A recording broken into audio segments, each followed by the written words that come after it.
Yes, good evening everyone. Class को continue करते हैं और लास्ट क्लास में हमने चैप्टर स्टार्ट किया था joint product and by product, जिसमें मैंने जॉइंट प्रोडक्ट का कैसे जॉइंट कॉस्ट को जॉइंट प्रोडक्ट पे एपोर्शन करेंगे ये बताया था। साथ ही में फर्दर प्रोसेस करना चाहिए या नहीं करना चाहिए ये डिसीजन बताया था।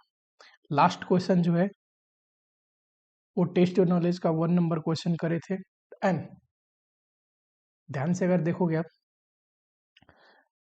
टेस्ट योर नॉलेज का 1 नंबर क्वेश्चन, तो इसमें 2 चीज पूछा था और एक और छोटा सा चीज पूछा था, ये हमने नहीं किया था। चलो कर देते हैं।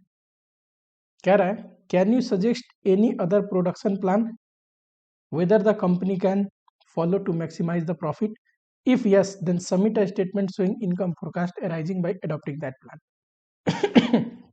कह रहा है एक तो हमने देखा फर्दर प्रोसेस नहीं करेंगे तो क्या होगा, बी में हमने देखा फर्दर प्रोसेस करेंगे तो क्या होगा। क्या कुछ और आप सजेस्ट करना चाहते हैं जिससे प्रॉफिट बढ़ाया जा सकते? अगर ऐसा कुछ है तो उससे कितना प्रॉफिट आएगा ये बताओ। ध्यान से देखना, हमें ये चेक करना चाहिए। देखो अभी क्या कर रहे हैं, ताकि फर्दर प्रोसेसिंग कर रहे हैं, करेक्ट, या फिर फर्दर प्रोसेसिंग नहीं कर रहे हैं। ये क्या है, अगर फर्दर प्रोसेसिंग किया तो कितना प्रॉफिट आ रहा है, 13 लाख। फर्दर प्रोसेसिंग नहीं किया तो कितना प्रॉफिट आ रहा है, 6,30,000। पर क्या हमें सारे product A B C D, तो खैर फर्दर प्रोसेस नहीं होता है, ठीक, एन ई, कौन कौन से प्रोडक्ट हैं, हाँ जी, ये चारों प्रोडक्ट है A B C N E जिसको फर्दर प्रोसेस कर रहे हैं। तो हमें ये नहीं चेक करना चाहिए कि किसको फर्दर प्रोसेसिंग करनी चाहिए और किसको नहीं। तो यहाँ पे आपको चेक करना है फर्दर प्रोसेसिंग डिसीजन।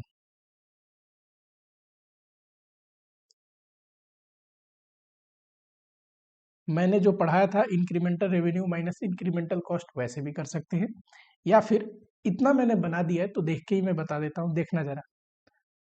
अगर फर्दर प्रोसेसिंग नहीं करते हैं तो ए से प्रॉफिट कितना आ रहा था, 775। करते हैं तो 11,25,000, तो इसको तो करेंगे। बी का देखना, 1,38,000 प्रॉफिट आ रहा था। अगर फर्दर प्रोसेसिंग करते हैं तो प्रॉफिट घट रहा है 30,000 से, तो इसको नहीं करेंगे। नहीं करेंगे तो 30,000 से प्रॉफिट बढ़ जाएगा कि नहीं जो गिर रहा है। सी में देखो 25,000 प्रोसेस कर रहे हैं तो प्रॉफिट ज़्यादा हो रहा है।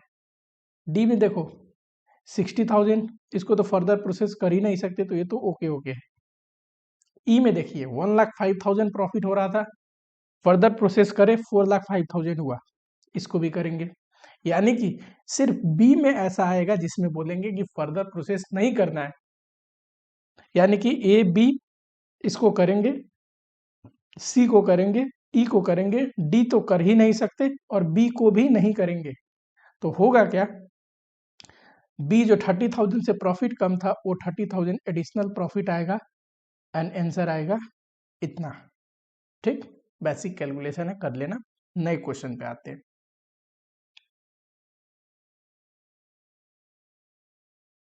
आज बाई प्रोडक्ट भी हमें पढ़ना है, तो पहले ज्वाइंट प्रोडक्ट का कुछ क्वेश्चन करते हैं, फिर बाई प्रोडक्ट पे आता हूं मैं, ठीक है।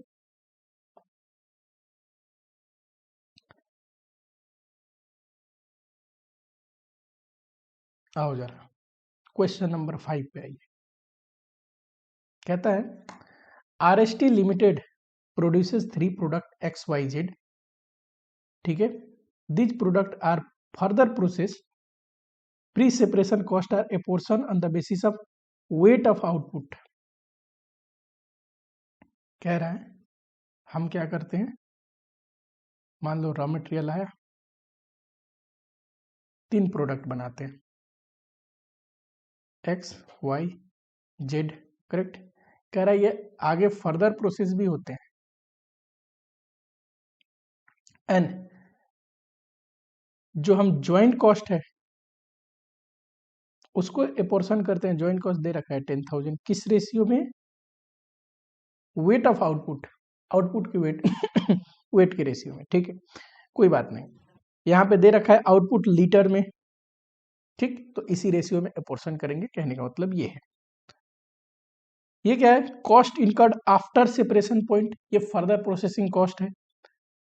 फर्दर प्रोसेसिंग कॉस्ट एक्स के केस में 2000, फर्दर प्रोसेसिंग कॉस्ट वाई के केस में 1200 and further processing cost Z के केस में 800। सेलिंग प्राइस पर लीटर आफ्टर फर्दर प्रोसेसिंग, एक बार फर्दर प्रोसेसिंग हो जाए तो पता है सेलिंग प्राइस क्या होगा? इसका 50,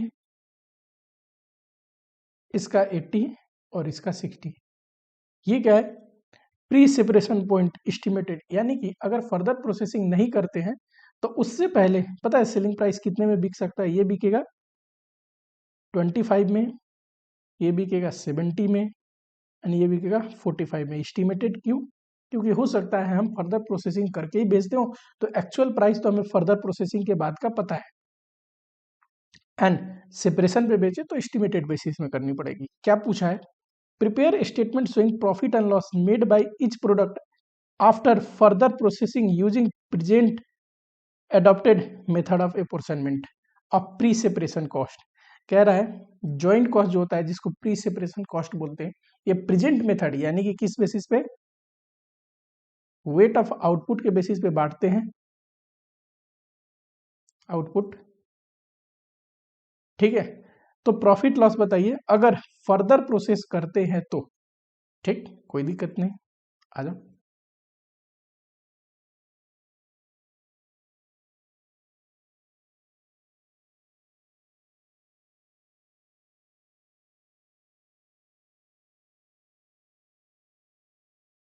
ये अपने को दे रखा था कहानी, क्या बोला है? प्रॉफिट या लॉस निकालिए if products are further processed.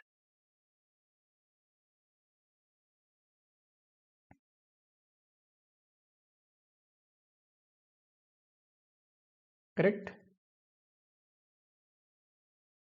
सबसे पहले जॉइंट कॉस्ट अपोर्शनमेंट कर ले।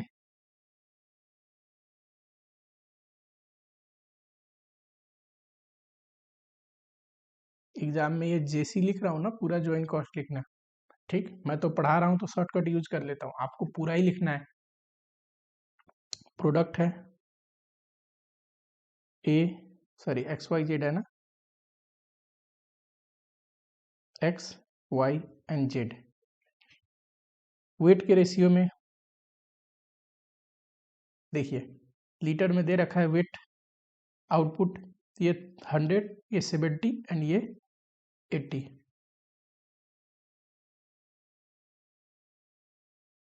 इसी रेशियो में बांटने हैं। जॉइंट कॉस्ट है कितना? 10,000। बताओ, 10,000 डिवाइड बाई 250, तो ये तो 40 आएगा, इंटू 100 तो ये आया 4,000।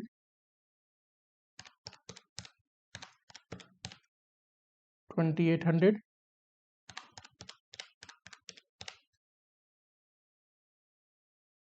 ये क्या है? Joint cost apportionment. पूछा क्या है? ये तो वर्किंग था, पूछा है प्रॉफिट लॉस।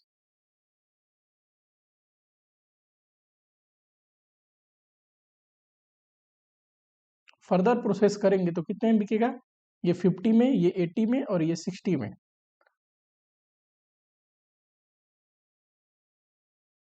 लिख लो रेवेन्यू, लिख लो सेल्स ना लिख के, रेवेन्यू आफ्टर फर्दर प्रोसेसिंग, या फिर सेल वैल्यू भी लिख सकते हैं, कोई दिक्कत नहीं। कितना में बिकेगा? ये 70, ये 80 और प्राइस क्या है? 50, 80, 60।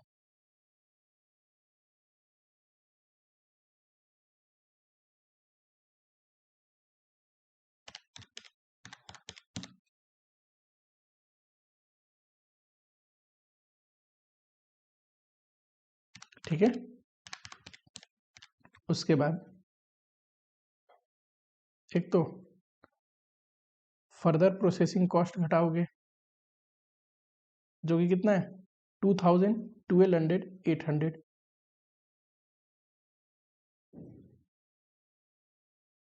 एक और चीज घटाओगे, जॉइंट कॉस्ट कितना आया है? ये 4000 आया है, 2800, 3200, तो ये आ जाएगा प्रॉफिट, या फिर नेगेटिव में आया तो क्या लिखेंगे? लॉस। चलो, पहला तो लॉस आ रहा है 1000 का। दूसरा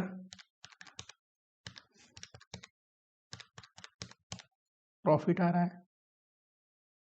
third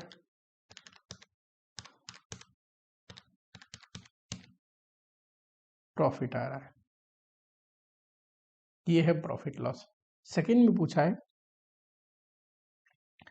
advise the management whether on purely financial consideration, financial consideration में ध्यान में रखते हुए, यानी कि एडिशनल गेन और लॉस कितना होगा इसको ध्यान में रखते हुए, this three product are to be further process और नॉट, हमें फर्दर प्रोसेस करनी चाहिए कि नहीं? तो बी में पूछ रहा है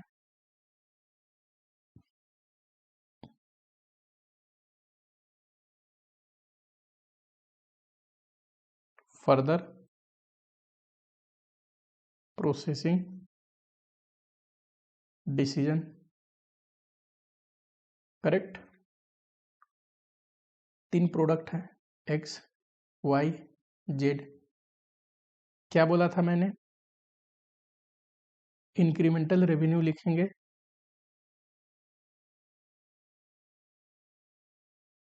ठीक। देखना जरा ऐसे 25 में बिकता है, फर्दर प्रोसेस हो जाएगा तो 50 में बिकेगा, तो इंक्रीमेंटल कितना है? 50 माइनस 25, और क्वांटिटी कितना है? इंटू 100। सिमिलरली वाई का देखिए, चलिए यहाँ पे थोड़ा सा स्पेस बनाते हैं।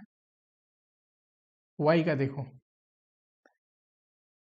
ऐसे 70 में बिकेगा, फर्दर प्रोसेस हो गया तो 80 में बिकेगा, तो 10 रुपीज एक्स्ट्रा है इंक्रीमेंटल। क्वांटिटी कितना है वाई का? तो वाई का क्वांटिटी है 70। जेड का देखो, ऐसे 45 में बिकता है, फर्दर प्रोसेस हो गया तो 60 में बिकेगा,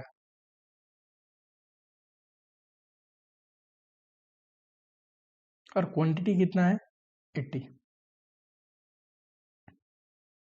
करो जरा।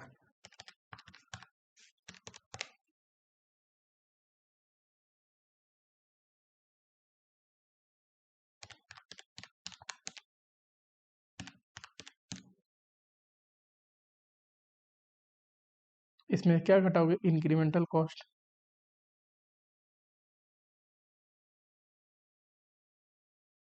जैसे कि फर्दर प्रोसेसिंग कॉस्ट कितना है? 2000, 1200, 800।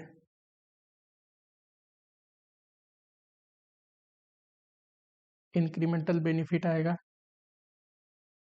कितना? 500। बताओ, ये 500 निगेटिव आएगा, 400 पॉजिटिव आएगा।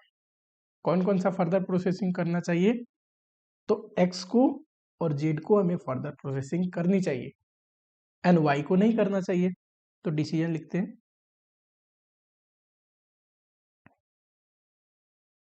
लिख लो, फिर एनालिसिस दिखाता हूं ये कैसे हो रहा है।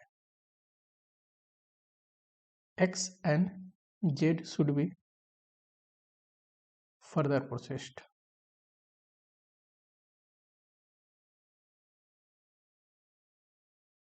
करेक्ट। एक्स और जेड को फर्दर प्रोसेसिंग करनी चाहिए। आपके मन में एक सवाल उठ सकता है, सर एक बात बताइए, ये जो एक्स है ये तो 1000 रुपीज लॉस दे रहा था, फर्दर प्रोसेसिंग करके बेच रहे हैं तो, पर डिसीजन में आ रहा है कि फर्दर प्रोसेस करनी चाहिए। देखो, फर्दर प्रोसेसिंग करने से ना 500 गेन आया है, नहीं करते तो 1000 लॉस नहीं, फिर 1500 लॉस होता है। ओरिजिनली बेचने पे इसको 1500 लॉस हो रहा है, फर्दर प्रोसेसिंग कर रहे हैं तो 500 गेन हो रहा है, तो इसलिए इन टोटालिटी में 1000 लॉस होगा अगर फर्दर प्रोसेसिंग करे तो, ठीक है। सिमिलरली वाई को देखो, ऐसे 1600 प्रॉफिट हो रहा है, फर्दर प्रोसेसिंग कर रहे हैं तो 500 लॉस हो रहा है, यानी कि अगर इसको फर्दर प्रोसेसिंग ना करे तो 2100 प्रॉफिट हो रहा होगा, तभी तो फर्दर प्रोसेसिंग में 500 लॉस होने के बाद नेट में 1600 प्रॉफिट हो रहा है। सिमिलरली जेड का देखिए, जेड को फर्दर प्रोसेसिंग करके 800 प्रॉफिट हो रहा है, जिसमें से प्रोसेसिंग करने की वजह से 400 प्रॉफिट हो रहा है।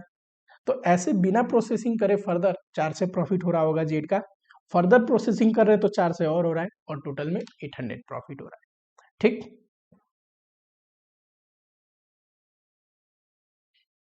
यही पूछा है। चलो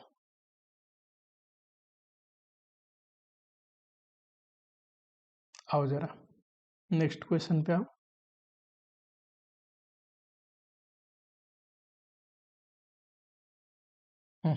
क्वेश्चन नंबर 6 क्या कहता है? OPR limited purchase crude vegetable oil vegetable oil sorry, it does refining of the same. हम क्या करते हैं, क्रूड वेजिटेबल ऑयल लेके आते हैं, उसकी रिफाइनिंग करते हैं, और रिफाइनिंग करने के बाद हमें 4 प्रोडक्ट मिलता है, SPNA। यहाँ पे लेके आते हैं उसमें क्रूड वेजिटेबल ऑयल, रिफाइन करते हैं, उसके बाद हमें 4 प्रोडक्ट मिलता है। कौन कौन सा? SPNA। ये क्या है? चारों product at the time of separation. Product A is fully process at a split of point. कह रहा है ये पूरा ही प्रोसेस हो चुका है स्प्लिट ऑफ पॉइंट पे। Product SPN can individually B further process into, कह रहा है प्रोडक्ट S है, इसको कर सकते हैं P को भी फर्दर प्रोसेस, N को भी। S को फर्दर प्रोसेस करने के बाद S के बनेगा, ये PM बन जाएगा नया प्रोडक्ट एक, और ये NL बन जाएगा। ठीक, joint cost of purchasing crude oil and processing is 40,000। कह रहा है ज्वाइंट कॉस्ट जो होगा वो 40,000 का होगा, which is apportion on the basis of sale value at split off. कह रहा है और ये ज्वाइंट कॉस्ट को SPNA में कैसे बांटेंगे? Sale value of at split off. ठीक, ठीक है, कोई दिक्कत नहीं। अदर डिटेल दिया है, फर्दर प्रोसेसिंग कॉस्ट दे रखा है, एस को करेंगे तो 80,000 लगेगा, इसको 32,000 लगेगा, 36,000 लगेगा, और ए को तो फर्दर प्रोसेसिंग कर ही नहीं रहे तो इसलिए नहीं दे रखा। सेल एट स्प्लिट ऑफ दे रखा है तीनों का, कोई दिक्कत नहीं, चारों का। And sale at further processing ये सिर्फ 3 का दे रखा है, ये क्यों? क्योंकि ए तो फर्दर प्रोसेसिंग करते ही नहीं है। क्या पूछा है? You are required to identify product which can be further processed for maximizing profit, make suitable suggestion। कह रहा है बताइए कौन कौन से प्रोडक्ट को फर्दर प्रोसेस करनी चाहिए, और एक सुइटेबल सजेशन बताइए। तो सुइटेबल सजेशन में यही बता देंगे कि ये को फर्दर प्रोसेस करो, इसको मत करो, और इसकी वजह से इतना मैक्सिमम प्रॉफिट होगा आपको, और क्या।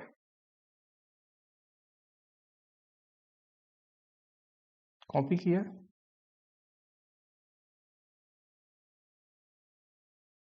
पेस्ट किया।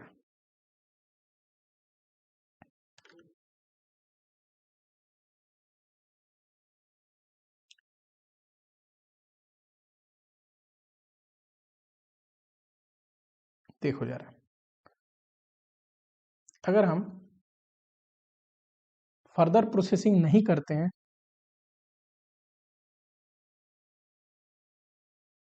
सबसे पहले तो फर्दर प्रोसेसिंग करके कितना हमें करना चाहिए, कौन सा नहीं करना चाहिए, ये निकालते हैं। डिसीजन, या फिर लिखो इंक्रीमेंटल बेनिफिट ड्यू टू। सबसे पहले निकालते हैं incremental benefit due to further processing. Further processing करते हैं तो कितना एडिशनल बेनिफिट किससे आएगा? 3 ही प्रोडक्ट है ना जिसको कर सकते हैं, SPNN। ये तो कर ही नहीं सकते ए को फर्दर प्रोसेसिंग,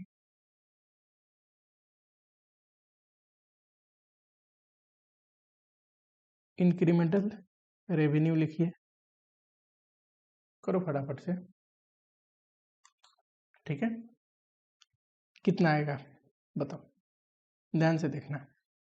एस के केस में अगर फर्दर प्रोसेसिंग नहीं कर रहे तो 20 में बिक रहा है, कर देंगे तो इतने में बिकेगा। इंक्रीमेंटल रेवेन्यू कैसे निकालते थे, लिखा रखा है भाई, बताओ फटाफट से। Sale value after further processing, याद करो, minus sale value at split off. Further processing करते हैं तो इतना हो जाएगा और नहीं करते हैं तो इतना होगा, तो एडिशनल बेनिफिट कितना है, एडिशनल रेवेन्यू ये रहा। पी के केस में बताइए, ऐसे तो 12,000 में बिक सकता है स्प्लिट ऑफ पे, फर्दर प्रोसेसिंग कर दिए तो 40,000 में बिकेगा, 28,000 एडिशनल रेवेन्यू होगा। एन के केस में बताओ, 28 फर्दर प्रोसेसिंग कर दिए तो 48 हो जाएगा, इनका डिफरेंस कितना है, 20,000। उसके बाद लिखोगे बी में इंक्रीमेंटल कॉस्ट,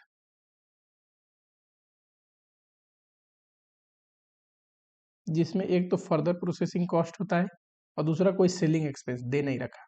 कितना है इसके केस में, 80, 32, 36।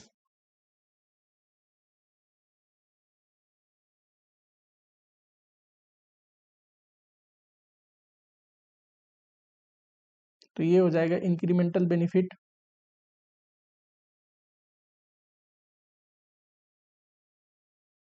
$20,000, 4,000 निगेटिव, 16,000 निगेटिव। अब बताइए, हमें सिर्फ एस प्रोडक्ट जो है ना, इसको फर्दर प्रोसेसिंग करनी चाहिए। Note, company should further process only product S to maximise profit.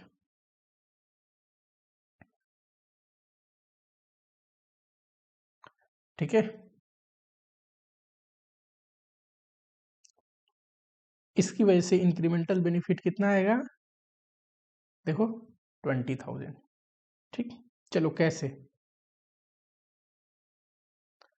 देखो profit if not further process, अगर फर्दर प्रोसेस ना करे तो कितना प्रॉफिट होता है, टोटल सेल। देखो अगर फर्दर प्रोसेस नहीं करते हैं तो ये रहा, इतने में बिकेगा ना, ए एस पी एन और ए, कितना होगा total, 20,000 plus 12,000 plus 28,000 plus 20,000।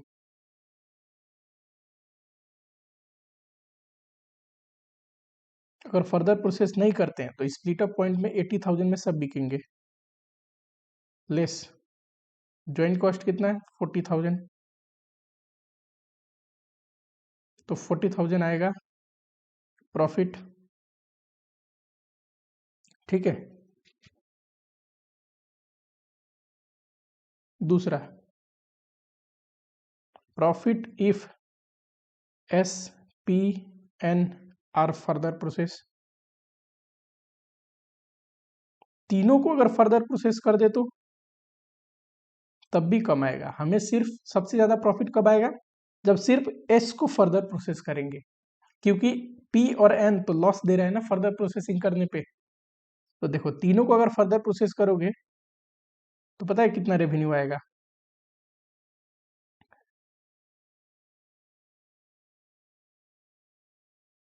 S से 120, इससे 40, इससे 48, तो 120 प्लस 40 प्लस 48, ये तो फर्दर प्रोसेस होगा नहीं तो इसका 20।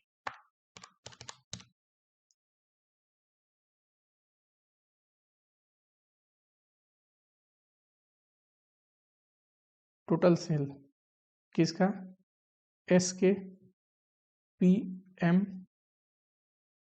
एन एल और ए, ये तीन फर्दर प्रोसेस हो गए, ये नहीं हुआ है,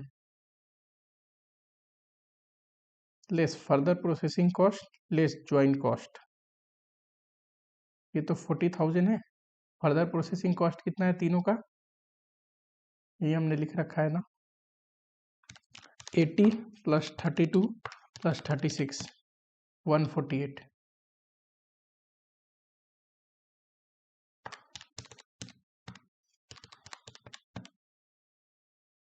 40,000 प्रॉफिट आएगा। नहीं किया तब भी 40, तीनों को फर्दर प्रोसेस कर दिया तब भी 40। अब हमारा सजेशन जो हमने किया था कि सिर्फ एस को फर्दर प्रोसेसिंग करिए, इनको नहीं, तब देखना if only S is further process.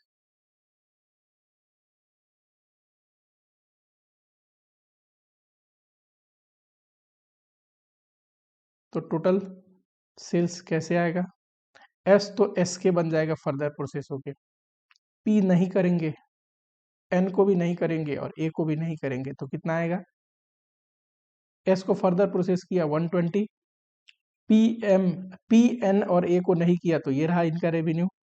जोड़ो जरा,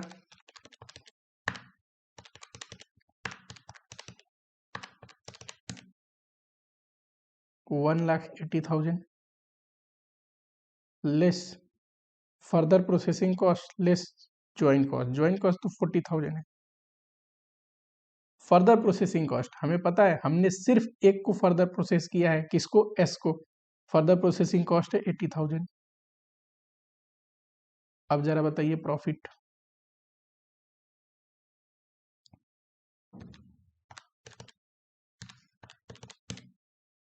60,000।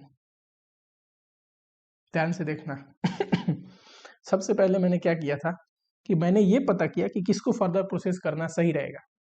हमें पता चला सिर्फ एस को फर्दर प्रोसेस करनी चाहिए, सिर्फ एस को फर्दर प्रोसेस करते हैं और तीनों को फर्दर प्रोसेस नहीं करते हैं, तो प्रॉफिट आएगा ये 60,000।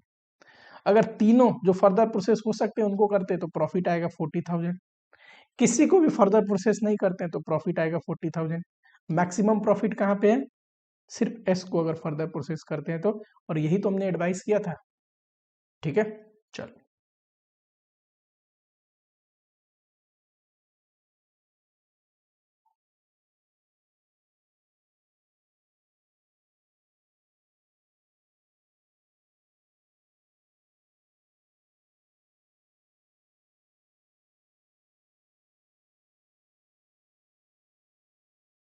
क्वेश्चन नंबर 2 पे आते हैं। अच्छा क्वेश्चन है, कहता है a company plant processes 1,50,000 1,50,000 kg of raw material in a month to produce two product P and Q. Total raw material cost is 12 पर केजी और प्रोसेसिंग कॉस्ट कितना है, ये रहा। प्रोसेसिंग कॉस्ट टोटल जोड़ दो, 90,000 प्लस 1,20,000 प्लस 1,00,000 प्लस 1,00,000, 4,10,000। अभी तक जो कहानी कहा उस हिसाब से कुछ ऐसा कह रहा है कि रॉ मटेरियल आता है 1,50,000 kg एट द रेट 12, यहाँ पे प्रोसेसिंग कॉस्ट लगता है 4,10,000 का। अच्छा, रॉ मटेरियल का कॉस्ट कितना होगा, 150 इंटू 12, 18 लाख। देखो 18 लाख का रॉ मटेरियल आता है, प्रोसेसिंग कॉस्ट लगता है 4,10,000, फिर दो प्रोडक्ट बनते हैं, एक पी और दूसरा क्यू। इतना कहानी बोला, ठीक। चलिए, अच्छा मैं बोलूँ टोटल ज्वाइंट कॉस्ट बताओ, तो आप नहीं बता सकते सर ये रॉ मटेरियल का और ये बनाने का। 22,10,000 सर ज्वाइंट कॉस्ट, ठीक है। अब देखो, हाँ जी, a loss in a process is 5% of input, जितना हम डालते हैं ना 5% प्रोसेस में लॉस हो जाता है।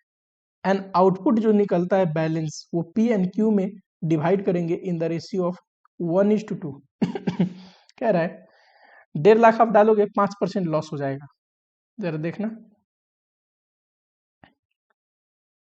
ये लॉस कितना होगा 5% के हिसाब से, 1,50,000, इसका 5% आएगा इतना यूनिट तो लॉस हो जाएगा, तो बनेगा कितना यूनिट आउटपुट? 1,42,500। ठीक, और ये जो यूनिट बना है ना, ये पी और क्यू में किस रेशियो में बन के निकलता है? 1:2। क्लियरली कहता है यहाँ पे 1:2। तो बताइए 1:2 के रेशियो में बांटो पी और क्यू में, इसको पी और क्यू में बांटो 1:2 के रेशियो में। तो पी का आया इतना यूनिट और क्यू का आएगा इतना unit. Correct. Selling price of two product at the point of separation is 12 and 20। P 4,000 से 47,500 यूनिट आया और सेलिंग प्राइस है इसका 12, और क्यू बन के आएगा 95,000 यूनिट्स, सेलिंग प्राइस है 20। जितना कहता है उसको फिगर में बना लो, आधा क्वेश्चन वहीं सोल्व हो जाते हैं। A proposal is available to process P further by mixing it with another purchase material. कह रहा है एक प्रपोजल है कि ये काम करते हैं, पी को फर्दर प्रोसेस करते हैं। किसको? पी को। Entire current output of plant can be so further process to obtain a new raw material S. ये जितना एंटायर आउटपुट है ना पी का, उसको एस में कन्वर्ट कर सकते हैं फर्दर प्रोसेस करके। द प्राइस पर KG of S is 15 and each kg of output of S will require 1 kg of input of P। इतना इनपुट डालने पे हर एक 1 kg इनपुट पे 1 kg आउटपुट आता है, तो यस कितना बना होगा? 47,500। और किस रेट से बिक रहा है? 15 के रेट से। Correct. Cost of processing P into S including other material cost is 1,85,000। कह रहा है P को S में कन्वर्ट करने के लिए ये फर्दर प्रोसेसिंग कॉस्ट है 1,85,000 लगेगा। You are required to prepare a statement showing monthly profitability based both product on a existing manufacturing operation and on further processing। और क्या रेकमेंड करोगे आप, फर्दर प्रोसेसिंग करे कि नहीं? कह रहा है एक तो प्रॉफिटेबिलिटी बनाइए, एग्जिस्टिंग ऑपरेशन मतलब सिर्फ पी और क्यू बनाते हैं तो। दूसरा, अगर हम फर्दर प्रोसेसिंग करते हैं तो करे कि ना, और उसमें कितना प्रॉफिट आएगा ये बताइए। ठीक, चलो।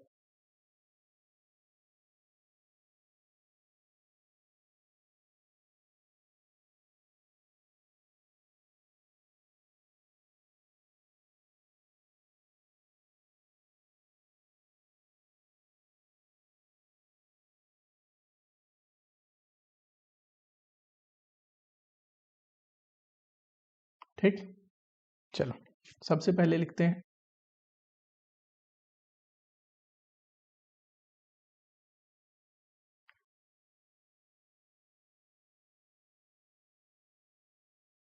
If product is not further, is कर दो, एक ही बस पी प्रोसेस हो रहा है ना, इज नॉट फर्दर प्रोसेस्ड। अगर फर्दर प्रोसेस नहीं होता है तो करो फटाफट से। ठीक है, अगर फर्दर प्रोसेस नहीं होता है तो देखिए जॉइंट कॉस्ट को कैसे बांटेंगे?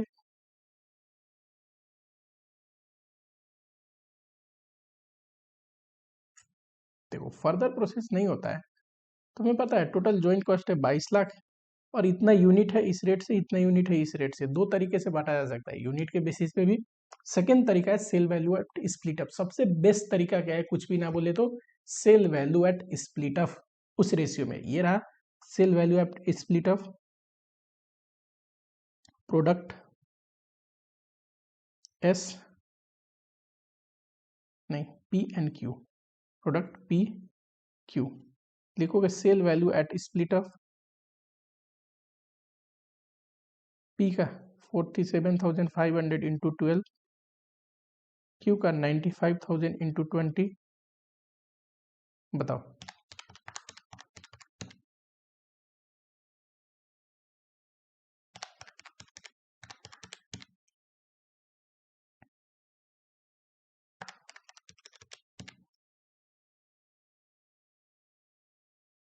ज्वाइन कॉस्ट बांटने कितने हैं?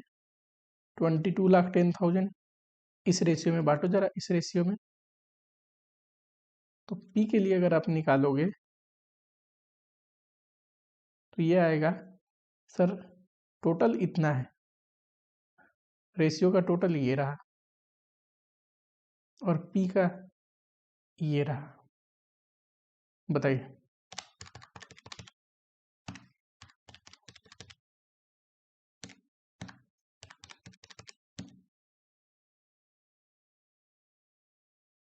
$5,10,000 आ रहा है। अगर 5,10,000 यहाँ पे है तो बचा हुआ 70 लाख ये रहेगा। ठीक, अभी प्रॉफिट कितना आएगा? प्रॉफिट कैलकुलेट करें तो पी क्यू, रेवेन्यू देखिए यही है ना रेवेन्यू, यहीं पे निकाल सकता था मैं प्रॉफिट। एक काम करो, इतना करने की जरूरत नहीं,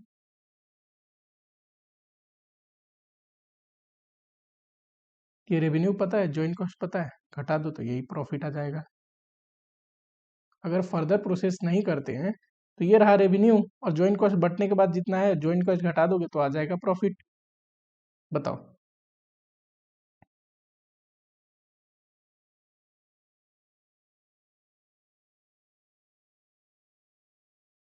$2,60,000। ठीक। Second, if P is further process,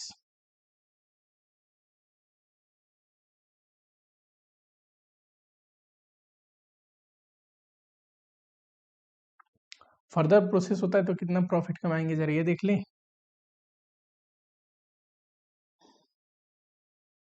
देखो, इसको दो तरीका है। एक तो सिंपल कि डिसीजन ले लो फर्दर प्रोसेसिंग का, करना चाहिए कि नहीं। अगर लगता है फर्दर प्रोसेसिंग नहीं करनी चाहिए तो सीधा लिख दो नहीं करनी चाहिए, और ना करेंगे तो इतना प्रॉफिट कमाएंगे। दूसरा तरीका है फर्दर प्रोसेसिंग करते हैं तो कितना प्रॉफिट कमाएंगे ये निकाल लो, एंड उस केस में कितना प्रॉफिट कमाएंगे अगर निकाल लिया, कम आया प्रॉफिट तो लिखो फर्दर प्रोसेसिंग नहीं करेंगे, इससे ज्यादा आया तो लिखो फर्दर प्रोसेसिंग करेंगे। दोनों में से कोई भी तरीका करोगे आंसर सेम आएगा, कंक्लूजन सेम आएगा, मार्क्स सेम मिलने वाला है। ठीक है, चलिए देखो, अगर एस में कन्वर्ट हो गया और ये क्यू, रेवेन्यू देखोगे आप, देखो क्यू का तो उतना ही रहेगा 19 लाख, पर पी जब एस में कन्वर्ट हो रहा है तो पता है कितने का बिक रहा है? 15 का। तो कितना आएगा revenue? 47,500 into 15, 7,12,500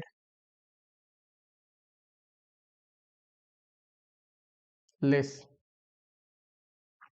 joint cost less further processing cost,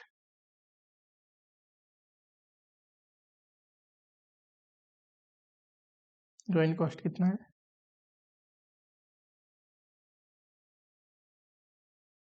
कितना प्रॉफिट आएगा? तो 2 लाख ही आएगा। इसका देखो,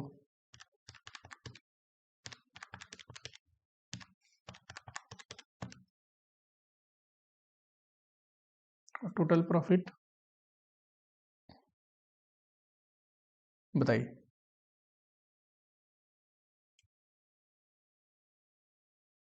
फर्दर प्रोसेसिंग अगर करते हैं तो इतना प्रॉफिट आएगा, नहीं करते हैं तो इतना आएगा। क्या करना चाहिए? नहीं करना चाहिए फर्दर प्रोसेसिंग, क्योंकि हमें फर्दर प्रोसेसिंग नहीं करते हैं या करते हैं तो दोनों केस में प्रॉफिट निकालना था, तो प्रॉफिट निकाल के ही डिसीजन दे दिया। सिर्फ पूछता फर्दर प्रोसेसिंग करेगी ना, तो वो भी बताता हूँ कैसे करते हैं।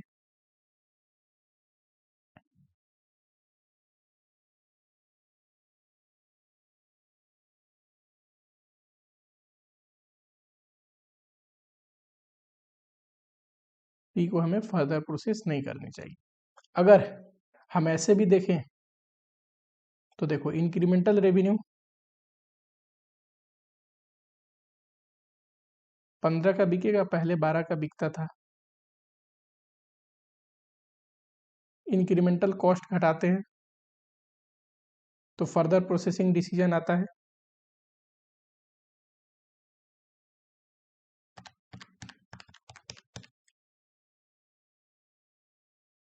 एंड फर्दर प्रोसेसिंग करने की वजह से पता है 42,500 का लॉस आ रहा है, तो हमें फर्दर प्रोसेसिंग नहीं करनी चाहिए। जैसे करें लॉस आ रहा है तो देखो 2,60,000 में से 42,500 लॉस आ जाएगा, तो इतना ही आएगा ना। दोनों तरीके से हम बोल सकते हैं इसको, लेकिन हमारे को पूछा क्या था, स्टेटमेंट बनानी थी शोइंग मंथली प्रॉफिटेबिलिटी, इसलिए मैंने प्रॉफिटेबिलिटी ही बना के डिसीजन दे दिया। ठीक, आई थिंक थोड़ा अब हमें नोट्स लिखना चाहिए। जॉइंट प्रोडक्ट का कॉन्सेप्ट आपको समझ में आया? क्वेश्चन तो चलते रहेगा। थोड़े सा अब बाई प्रोडक्ट पे आते हैं।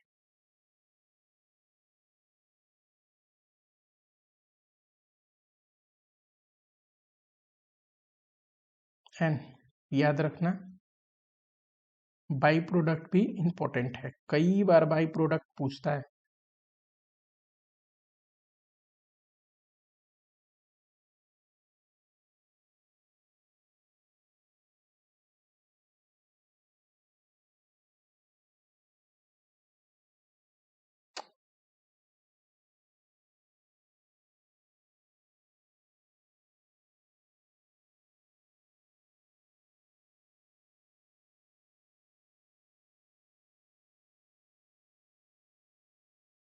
अगला कंसेप्ट है बाई प्रोडक्ट, बहुत आसान टॉपिक है,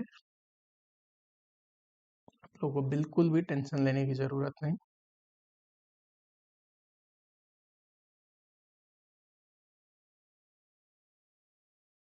आ जाओ जरा। ठीक, नेक्स्ट टॉपिक है बाई प्रोडक्ट। समझने पे ज्यादा जोर देना, एक बार समझ गए चैप्टर बहुत आसान लगेगा। नेक्स्ट टॉपिक है बाई प्रोडक्ट। ठीक,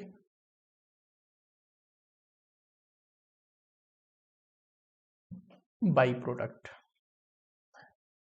ध्यान से सुनो। मान लो हम एक रॉ मटेरियल लेके आए, इस प्रोसेस में रॉ मटेरियल गया एंड लेबर का खर्चा लगेगा, ओवरहेड का खर्चा लगेगा, जिसको प्रोडक्शन एक्सपेंस बोलते हैं, मैन्युफैक्चरिंग एक्सपेंस बोलते हैं। और यहाँ से 3 प्रोडक्ट निकलते हैं, A, B and M. A और बी क्या है ना कि ये both are of significant economic value. जैसे मैं ज्वाइंट प्रोडक्ट में पढ़ाया था ना, 2 प्रोडक्ट बना रहे हैं, ठीक, और ये सिमुल्टेनियसली बना रहे हैं,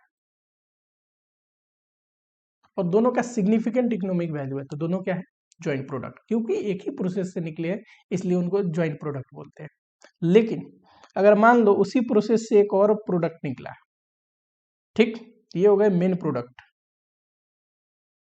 मेन प्रोडक्ट जो कि दोनों का सिग्निफिकेंट इकोनॉमिक वैल्यू होता है और प्रोड्यूस होते हैं सिमुल्टेनियसली, ये पढ़ाया था अभी तक।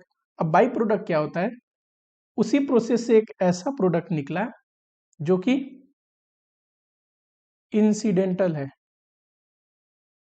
यानी कि हमने नहीं बनाया, प्रोड्यूस इंसिडेंटली, ये खुद से बन गया। बनाने तो गए थे ए और बी, साथ में ये भी बन के निकलता है, ठीक। ये इंसिडेंटल है to production of main product. हम बनाने नहीं गए थे, खुद से बन गया। कई बार मेन प्रोडक्ट बनाओ तो साथ ही में स्क्रैप भी बन के निकल रहा होता है, आप स्क्रैप नहीं बना रहे हो, स्क्रैप तो खुद से निकल जाता है बन के, ठीक। लो इकोनॉमिक वैल्यू, और इसकी जो वैल्यू होती है ना, इकोनॉमिक वैल्यू, वो नेग्लिजिबल होती है या लो होती है, तो इसको बोलते हैं बाई प्रोडक्ट। बाई प्रोडक्ट का मतलब जो बनाने तो गए थे मेन प्रोडक्ट, लेकिन उसके साथ कोई दूसरा प्रोडक्ट बन के निकल गया जो कि इंसिडेंटली बन गया। उस प्रोडक्शन प्रोसेस में ऐसा होता है कि बन के निकल जाता है, ठीक, हम बनाने नहीं जाते, खुद से बनाए, ये अनइंटेंशनल है। अनइंटेंशनल प्रोडक्शन, याद करिए ज्वाइंट प्रोडक्ट में बोला था इंटेंशनल प्रोडक्शन, दोनों को बनाने गए थे, यहाँ पे एम को बना नहीं रहे, खुद से बन के निकल रहा है। फॉर एग्जाम्पल मान लो वुड या लंबर जो होता है उससे सॉडस्ट निकलता है, ठीक। अब हम तो वुड की चीजें बनाते हैं ना, काटते हैं पीटते हैं जो भी करते हैं, लेकिन ये क्या है, इंसिडेंटली बन जाता है। आप देखोगे पोल्ट्री फार्मिंग जहाँ पे होती है वहां पे उनकी जो फिदर होते हैं जिससे उलेन कपड़े वगैरह बनता है, ये बाई डिफॉल्ट निकल जाता है, ठीक। तो फिदर इंसान बनाने नहीं गया होता है, बन जाता है बाय डिफॉल्ट, ये क्या है, बाई प्रोडक्ट। जो मेन प्रोडक्ट से इंसिडेंटली बन जाते हैं वो बाई प्रोडक्ट है। शुगर से, शुगर कैन से शुगर बनता है, उसमें एक बाई प्रोडक्ट निकलता है मोलेसिस। मोलेसिस यूज होता है अल्कोहल के प्रोडक्शन वगैरह में, है ना। बनाने क्या गए थे शुगर से, शुगर कैन मेन प्रोडक्ट है, लेकिन जो मोलेसिस निकल गया ना एज ए स्क्रैप, वो क्या है, बाई प्रोडक्ट। हमेशा जो बाई प्रोडक्ट है वो मेन प्रोडक्ट से बहुत सस्ता होता है। आप बताइए, मेन प्रोडक्ट तो पोल्ट्री फार्मिंग का जो मीट होता होगा वो है, तो महंगे में बिकेगा। उसके जो फेदर वगैरह है वो तो सस्ते में चिलर के रूप में बिकते हैं, है कि नहीं। तो हमेशा बाई प्रोडक्ट का जो रियलाइजेबल वैल्यू होता है वो बिल्कुल मिनिमम होता है, कई बार तो होता भी नहीं है, पर कई बार बिल्कुल मिनिमम होता है, ठीक। चलो नहीं होता तो हम यहाँ पढ़ते नहीं, कुछ ना कुछ बाई प्रोडक्ट का अगर रीसेल वैल्यू है, बाई प्रोडक्ट को बेच के थोड़े बहुत पैसे आ सकते हैं, तो उसको यहाँ पे पढ़ना जरूरी है कि उसकी ट्रीटमेंट कैसे करेंगे, ठीक है। By product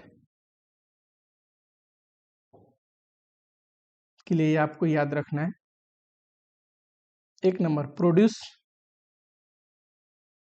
incidentally,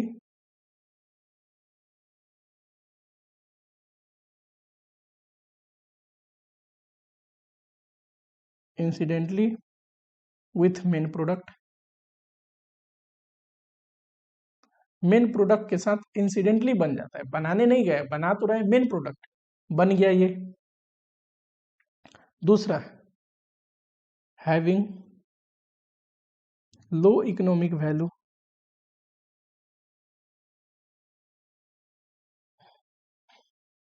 third number may और may not have realisable value. कई बार बाई प्रोडक्ट बेच के कुछ पैसे आते भी है, कई बार नहीं भी आते हैं, ठीक। चलिए हमें पढ़ना क्या है, बाई प्रोडक्ट का ट्रीटमेंट, ठीक है। ट्रीटमेंट ऑफ बाई प्रोडक्ट ये इंपॉर्टेंट है।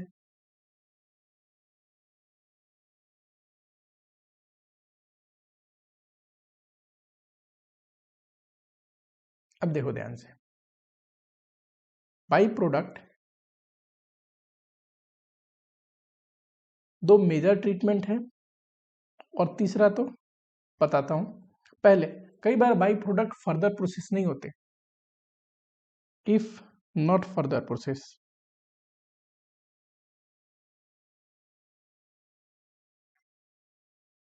कई बार बाई प्रोडक्ट फर्दर प्रोसेस भी होते हैं, जैसे हमारे केस में ये है एम। अगर एम का मान लो, यहाँ पे मान लो ज्वाइंट कॉस्ट 10,000 लगते हैं, जिसमें ये तीनों बनता है A B and M. M मान लीजिए यहाँ पे इसका सेल वैल्यू है 1000, correct. M as a scrap इसको बाई प्रोडक्ट बेच के 1000 ले आ सकते हैं, ठीक है। एक तो तरीका है कि ऐसा सिचुएशन है कि एम को इसी स्टेज पे बेचना पड़ेगा, ये फर्दर प्रोसेस नहीं होता। कई बार ऐसा भी होता है कि बाई प्रोडक्ट को भी फर्दर प्रोसेस कर देंगे ना, तो ज्यादा में बिक जाता है, थोड़ा बहुत ज्यादा में बिक जाता है। मान लो इसमें 500 रुपये और खर्च करते हैं और फर्दर प्रोसेस करते हैं, 3000 में बिकता है, ठीक। तो कई बार बाई प्रोडक्ट फर्दर प्रोसेस भी हो सकते हैं, इफ फर्दर प्रोसेस्ड। और ये क्या है, ये थोड़ी देर में बताता हूं। अदर अप्रोच, जहां पे भी अदर आ जाता है वो समझ लेना आप अदर ही है। मेन जो ट्रीटमेंट है उसके अलावा वाले हैं, यानी कि मेन ट्रीटमेंट आपको ये पढ़ना है, ठीक। और ये तो छोटे मोटे इन्हीं में से निकला हुआ चीज है, अदर अप्रोच।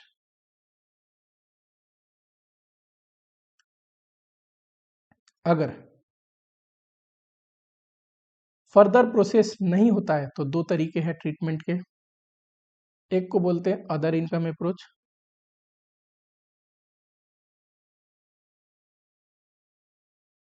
दूसरा तरीका है नॉर्मल लॉस अप्रोच।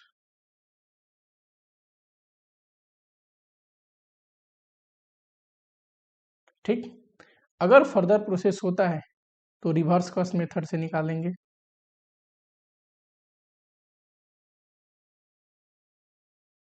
ठीक है, और इसमें दो तरीके होते हैं, ये थोड़ी देर में पढ़ेंगे।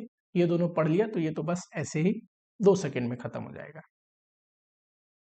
अगर फर्दर प्रोसेस नहीं होते तो। चलो पहला उठाते हैं, इफ नॉट फर्दर प्रोसेस, और समझते हैं 1 number. If by product is not further processed,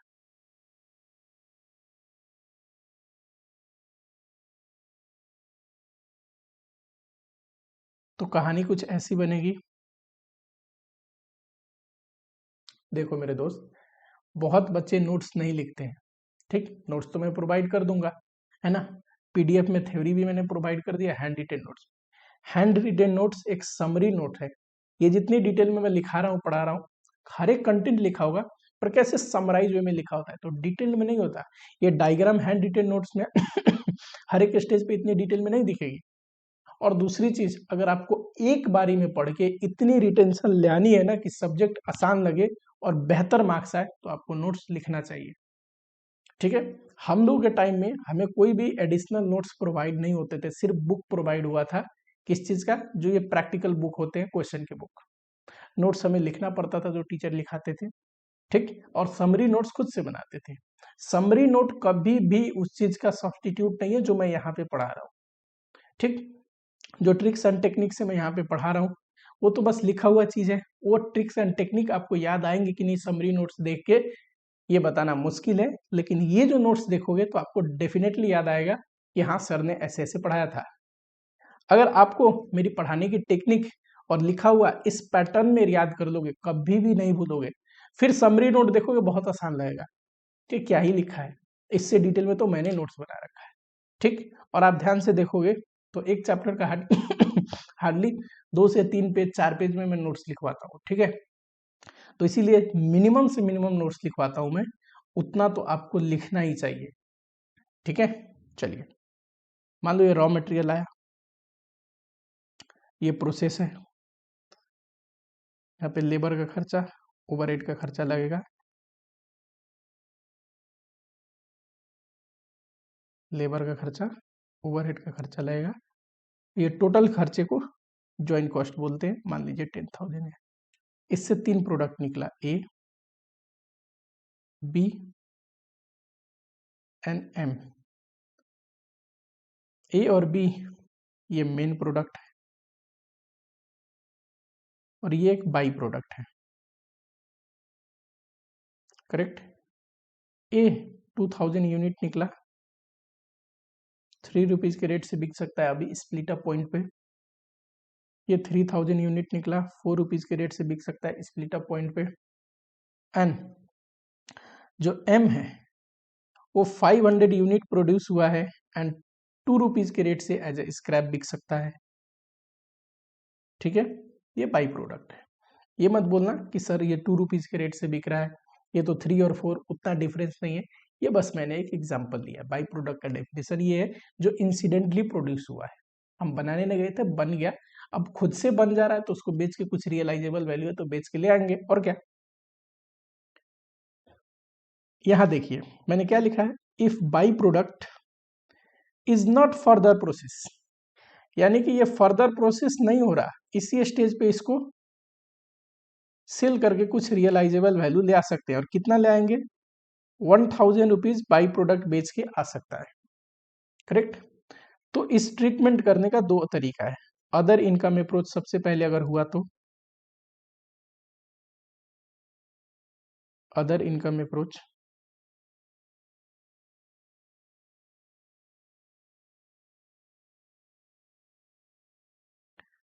NRBF by product, credit to costing PL,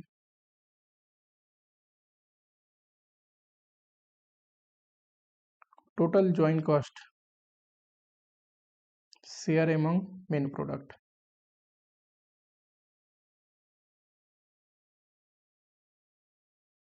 क्या कह रहा है ये ट्रीटमेंट कि जो भी नेट रियलाइजेबल वैल्यू है ना बाई प्रोडक्ट के बेच के, ये हमारे लिए इनकम है, कॉस्टिंग पीएल में क्रेडिट कर दो। और ये जो 10,000 है ना, ये किस पे बांट दीजिए, ए और बी मेन प्रोडक्ट पे। ठीक, तो इस हिसाब से देखेंगे, इस ट्रीटमेंट के हिसाब से देखोगे तो क्या बोल रहा है,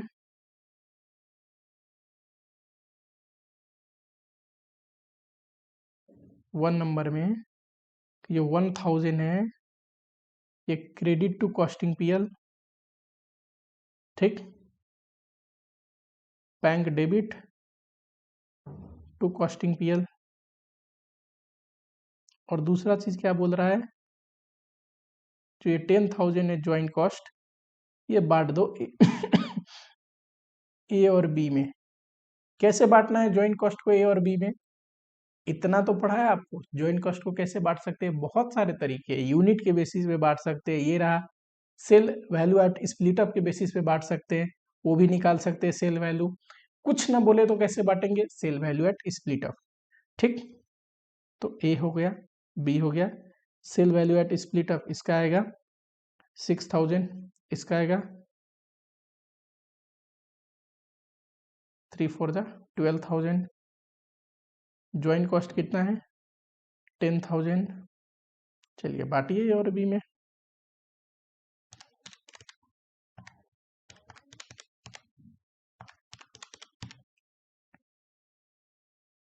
3,333 तो 6,667 आएगा।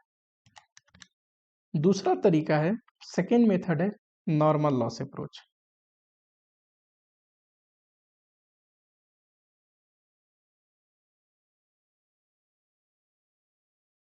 ये कहता है,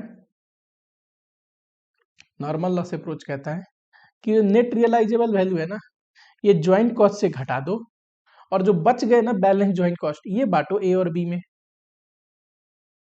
ये कहता है net realisable value of by product, ये कॉस्टिंग पीएल में मत भेजिए, ज्वाइंट कॉस्ट से घटा दीजिए। डिडक्ट फ्रॉम ज्वाइंट कॉस्ट, फिर टोटल ज्वाइंट कॉस्ट नहीं बांटना, घट गया ना उतना तो पैसे रिकवर हो गए। बैलेंस ज्वाइंट कॉस्ट ए पोर्शन एमंग मेन प्रोडक्ट।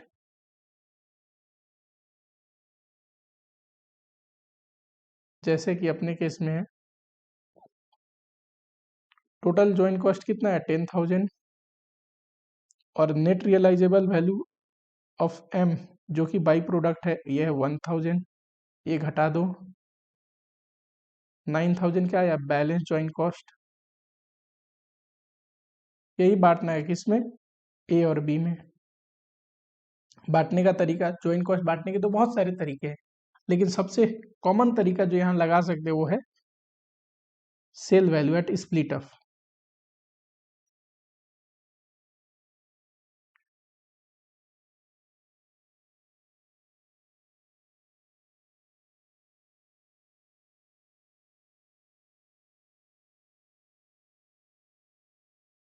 ठीक, क्या फर्क है नॉर्मल लॉस अप्रोच और अदर इनकम अप्रोच।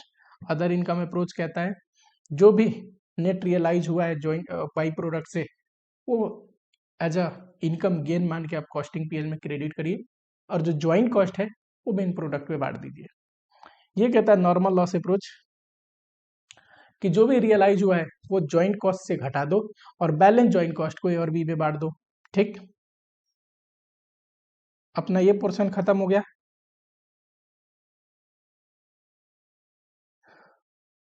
सेकेंड है, अगर फर्दर प्रोसेसिंग होता है, सेकेंड टॉपिक है if by product is further processed, is further processed।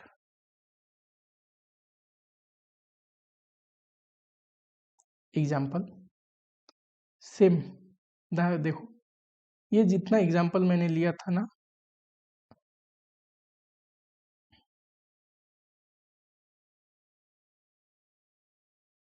इसको यहाँ से मैं कॉपी करता हूँ,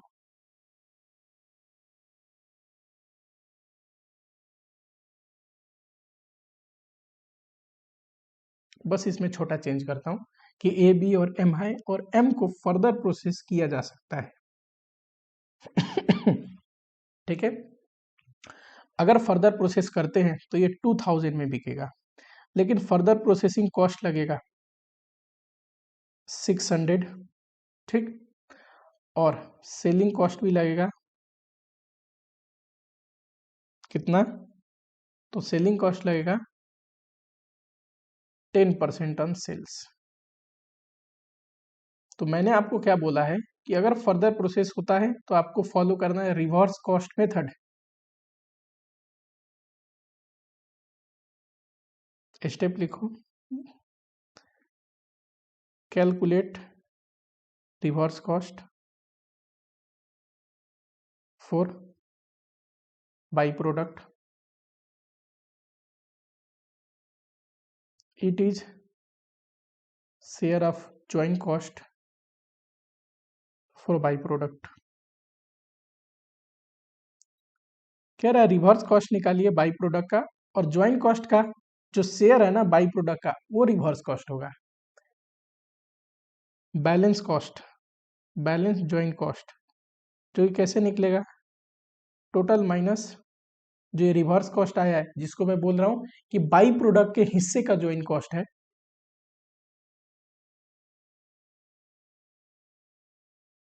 अब बैलेंस जो है ये मेन प्रोडक्ट में बांट दो, ए और बी में, apportion among A and B. Example देखो,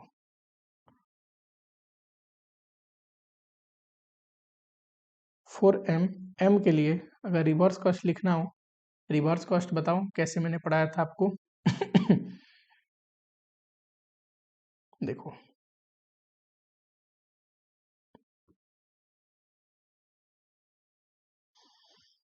हाँ जी, रिवर्स कॉस्ट मैंने किस लॉजिक पे पढ़ाया था, रिवर्स कॉस्ट क्या होता है ना, बैक कैलकुलेशन। ठीक, हो गया क्या, ज्वाइंट कॉस्ट में फर्दर प्रोसेसिंग कॉस्ट जुड़ा होगा, कुछ सेलिंग एक्सपेंस होगा, कुछ हमने अपनी प्रॉफिट भी जोड़ी होगी, फिर आके सेल प्राइस तय हुआ होगा। अब हमें ये निकालना है, तो सेल प्राइस में से प्रॉफिट घटाओ, सेलिंग एक्सपेंस घटाओ, फर्दर प्रोसेसिंग कॉस्ट घटाओ, तो ज्वाइंट कॉस्ट का हिस्सा आ जाएगा। ठीक, रिवर्स कॉस्ट कैसे निकलता है, sale value after further processing less कोई प्रॉफिट मार्जिन है वो घटा दीजिए, लेस फर्दर प्रोसेसिंग कॉस्ट घटा दीजिए, लेस कोई सेलिंग एक्सपेंस है वो भी घटा दीजिए। तो ये जो आएगा ना, इसको बोलते हैं रिवर्स कॉस्ट। देखो 2000 है अपने केस में, सेलिंग एक्सपेंस 10% है किसका, सेल्स का, 2000 का 10% 200, फर्दर प्रोसेसिंग कॉस्ट कितना है 600, एंड मार्जिन मेरे केस में नहीं दिया हुआ है। ठीक है, बताओ 1200 आया, ये 1200 रिवर्स कॉस्ट है। ये रिवर्स कॉस्ट का मतलब जो एम है ना इसके हिस्से का ज्वाइंट कॉस्ट। तो स्टेप नंबर ये, अब बैलेंस ज्वाइंट कॉस्ट कितना आएगा, टोटल ज्वाइंट कॉस्ट 10,000, इसमें से 12 से घटा दो, तो 10,000 में से 1200 घटा दोगे तो ये आएगा। इसको बांटने है ए और बी में, यही मैंने लिखा है, it is the share of joint cost for by product, balance joint cost A और बी में बांट दीजिए। कैसे बांटेंगे, तो ए और बी में बांटने के तो बहुत सारे तरीके हैं। ठीक, यहाँ पे कौन से तरीका लगा सकते हैं, जो मैंने एग्जांपल दिया है, तो इसमें दो ही तरीका लगा सकते हैं, यूनिट के बेसिस में बांट दो या फिर sale value at split off. तो मैं क्या करता हूं, सेल वैल्यू एट, ये 12 है, 18,8800 जॉइंट कॉस्ट।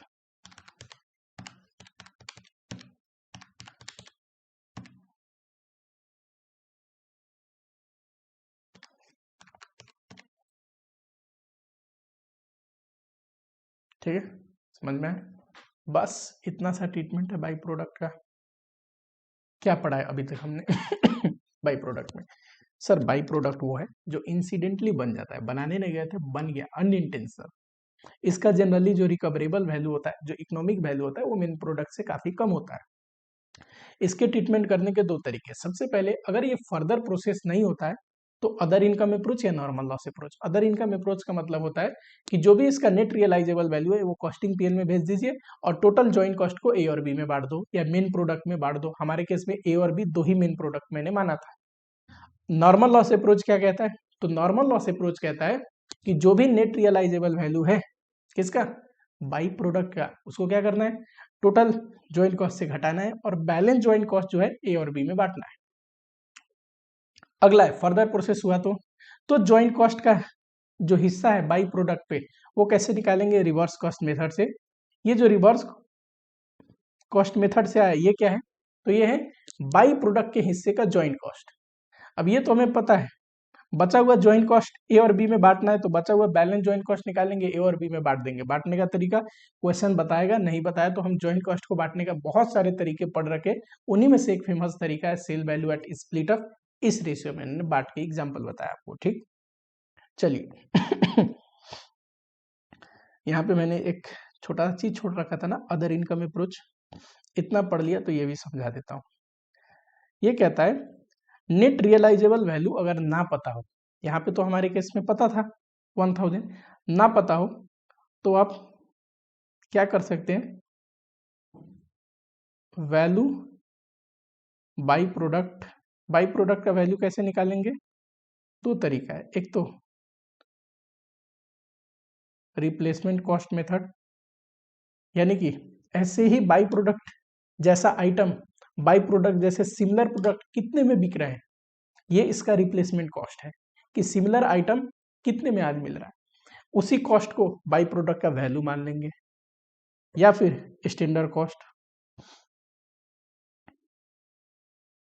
स्टैंडर्ड कॉस्ट क्या होता है कि एक प्री डिटरमाइंड कॉस्ट हम मान लेते हैं। ये जनरली तब एडॉप्ट करना चाहिए जब हमेशा ही बाई प्रोडक्ट होते रहता है ह्यूज क्वांटिटी में।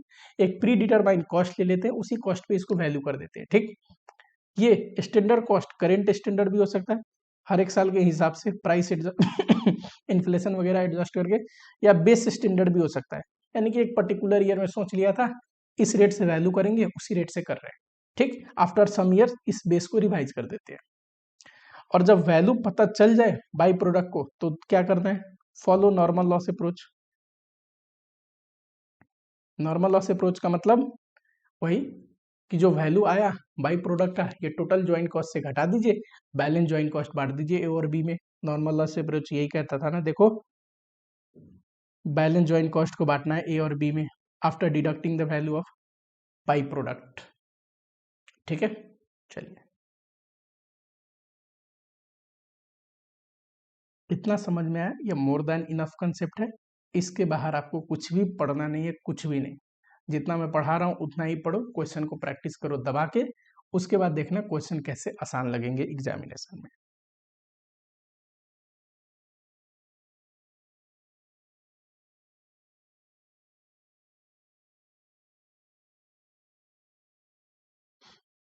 ये देखिए, ये ज्वाइंट प्रोडक्ट पे क्वेश्चन है आप लोगों के लिए होमवर्क। ये क्वेश्चन नहीं कराऊंगा, क्यों, इससे मिलता जुलता बिल्कुल सेम थोड़ा बहुत चेंजेस करके एक क्वेश्चन कराया था। क्या नाम था उसका, कॉस्टिक सोडा।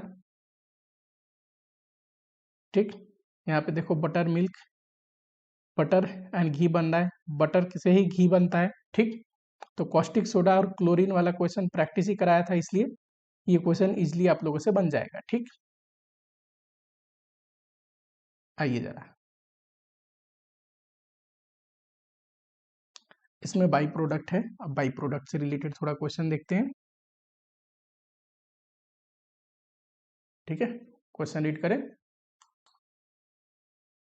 चलो क्या कहता है Smile company produces two main product and a by product out of single joint process. कह रहा है एक प्रोसेस से दो मेन प्रोडक्ट निकलते हैं, ए और बी। देखो यहाँ पे दिया है प्रोडक्ट ए और बी, और एक बाई प्रोडक्ट निकलता है, बाई प्रोडक्ट निकलता है। चलो इसका नाम मैं एम दे देता हूँ, आसान रहेगा बोलने में। The ratio of output quantity to input quantity of direct material used in the joint process remains constant throughout the year. Company has employed the physical volume method to allocate joint cost to main product. इनके हिस्से का जो joint cost है वो इनमें कैसे बढ़ता है? फिजिकल वॉल्यूम मेथड, यानी कि यूनिट के बेसिस पे। ठीक। Net realisable value of by product is used to reduce from joint cost before joint cost are allocated to main product। ये क्या कह गया कि भाई साहब ज्वाइंट कॉस्ट में से net realisable value by product का घटाएंगे, करेक्ट, घटाएंगे, और उसके बाद जो आएगा ना वो बटेगा ए और बी जो मेन प्रोडक्ट पे है। कौन सा अप्रोच है? वैसे तो क्वेश्चन जैसे बोला वैसे ट्रीटमेंट करना है, पर किस अप्रोच को मैंने पढ़ाया था? ऐसे नॉर्मल लॉस अप्रोच में पढ़ाया था कि जो भी नेट रियलाइजेबल वैल्यू होगा बाई प्रोडक्ट का वो ज्वाइंट कॉस्ट से घटाते हैं और balance joint cost main product पे बांटते हैं, correct. Detail of a company. अच्छा, अब बैलेंस ज्वाइंट प्रोडक्ट ये जो है कैसे बांटेंगे? आउटपुट के बेसिस पे, क्वेश्चन बता दिया। Detail of company operation is given in the below table. During the month company incurred joint production cost of 10 lakh. क्या कह रहा है? ज्वाइंट कॉस्ट 10 लाख का इनकर्ड हुआ है। Main product are not marketable at split up point and this has to be further processed. कह रहा है मेन जो प्रोडक्ट है वो स्प्लिट अप पॉइंट पे नहीं बिकते हैं, फर्दर प्रोसेस करने के बाद ही बिकते हैं। ये रहा इनपुट, ये रहा फर्दर प्रोसेस करने के बाद कितने में बिकेंगे, ये रहा फर्दर प्रोसेसिंग कॉस्ट। पूछा क्या है? Find out the amount of joint cost that Smile would allocate to product B. B के हिस्से में ज्वाइंट कॉस्ट कितना आएगा ये बताइए, using physical volume method of allocation. सिर्फ इतना पूछा है। एक और चीज हम कर देंगे, बोलेगा फाइंड आउट प्रॉफिट और loss for A and B. ये भी पूछ सकता है, तब क्या करते हैं? चलो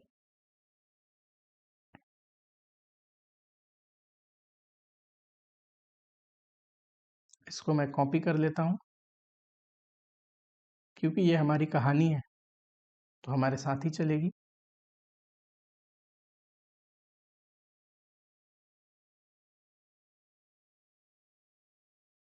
एनआरबीएफ by product, net realisable value कैसे निकलता है? अभी तक देखो बहुत बार पढ़ा दिया। कैसे निकलता है? एक तो सेल्स लोगे, उसमें से सेलिंग एक्सपेंस कुछ होगा वो घटाओगे, मार्जिन घटाओगे, फर्दर प्रोसेसिंग कुछ कॉस्ट है वो भी घटाओगे, तो जो बच गया वो क्या आएगा? Net realisable value. ठीक। जनरली क्या होता है बाई प्रोडक्ट की नेट रियलाइजेबल वैल्यू में ना दो चीज जरूर देता है, कई बार सेलिंग एक्सपेंस और सेल प्राइस, कि भाई बेच के इतना आएगा, उसमें सेलिंग एक्सपेंस घटाने के बाद नेट में इतना रियलाइज होगा। ठीक। यहाँ पे हमारे केस में बाई प्रोडक्ट के केस में सिर्फ यूनिट और ये दे रखा है, सेलिंग एक्सपेंस वगैरह कुछ नहीं दिया है, कोई दिक्कत नहीं।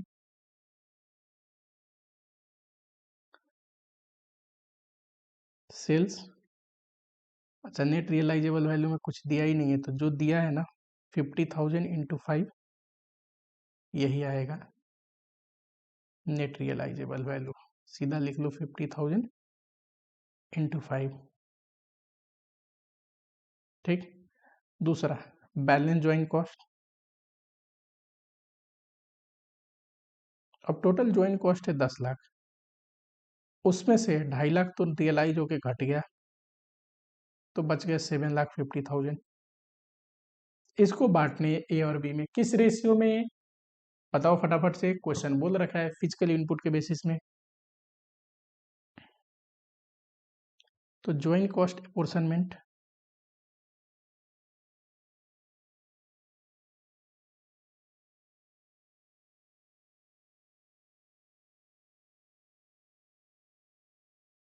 प्रोडक्ट तो है, unit join cost physical unit देखिए 60,000 1,20,000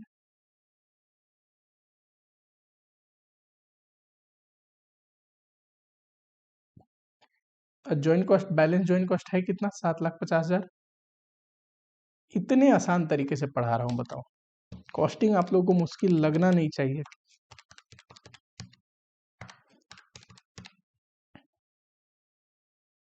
इसके हिस्से में 2.5 लाख आएगा तो इसके हिस्से में 5 लाख आएगा और क्या। 4A निकाला हमने कैसे सर 7,50,000 टोटल है, डिवाइड बाई रेशियो का टोटल ये इनटू ए के हिस्से में 60,000 जाना चाहिए।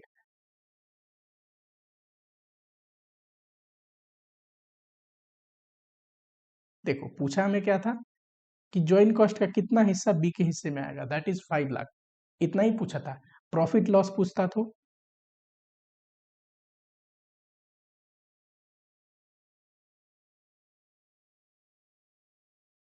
दो प्रोडक्ट है ए एंड बी, सेल्स देखिए कितना है 50 के रेट से 30 के रेट से, यूनिट इनटू सेलिंग प्राइस।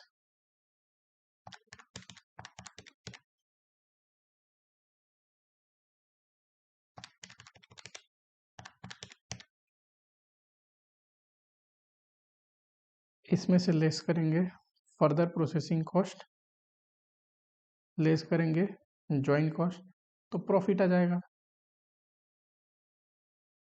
अच्छा ज्वाइन कॉस्ट कितना है, ये 2.5 लाख, 7,50,000। अच्छा फर्दर प्रोसेसिंग कॉस्ट क्या है,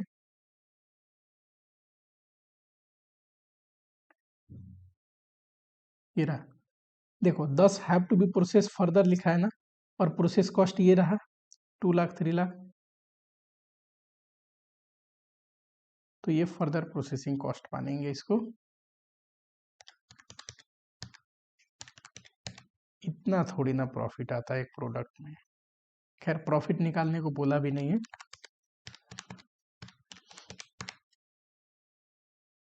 सेम प्रॉफिट आ रहा है,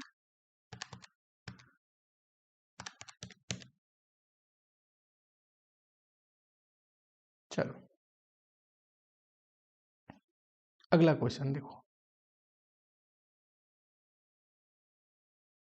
NN manufacturer company uses joint cost operation that produces 3 product at a split up point। split up point पे 3 प्रोडक्ट आते हैं। joint production cost during September is this much and information is given below। कह रहा है कि raw material डलता होगा, ठीक, ज्वाइन कॉस्ट है 8,40,000 और 3 प्रोडक्ट निकलते हैं A B C, correct. Unit produce कितने हुए, 1500 यूनिट, 3000 यूनिट, 4500 यूनिट। अच्छा ध्यान से देखना जरा, यूनिट सोल्ड हुए हैं, बना 1500 है बिका 2000, ये कैसे हो सकता है।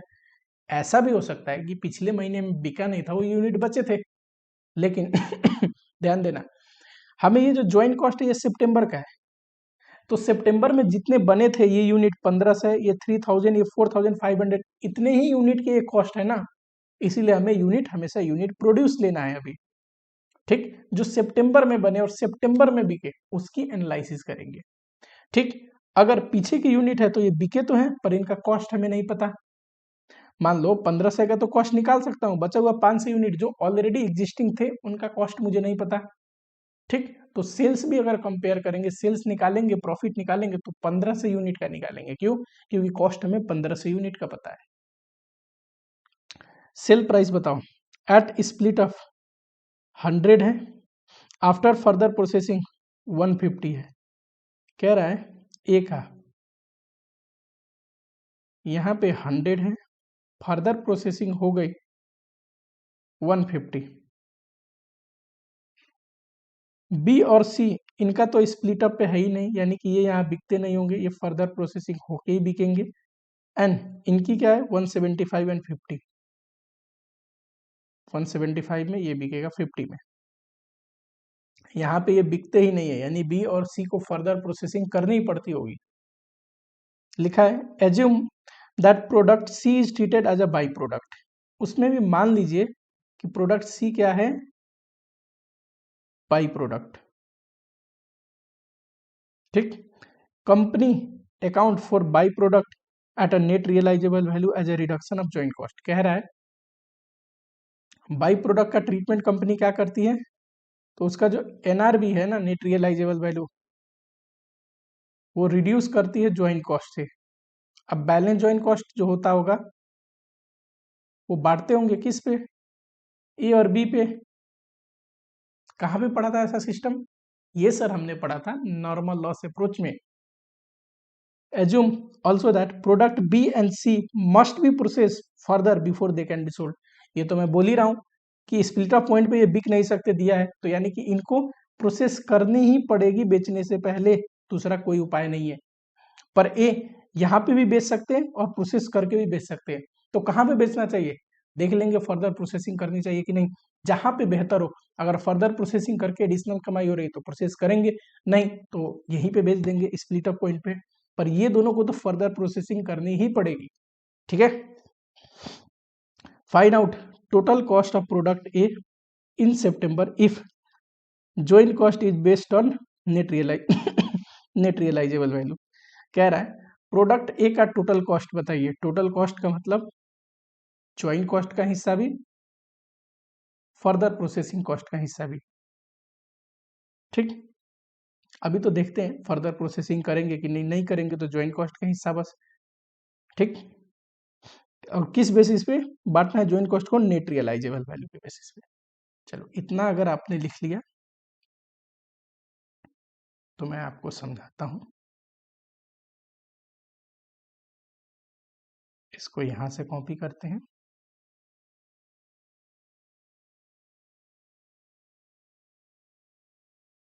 यहाँ पे लेके आते हैं।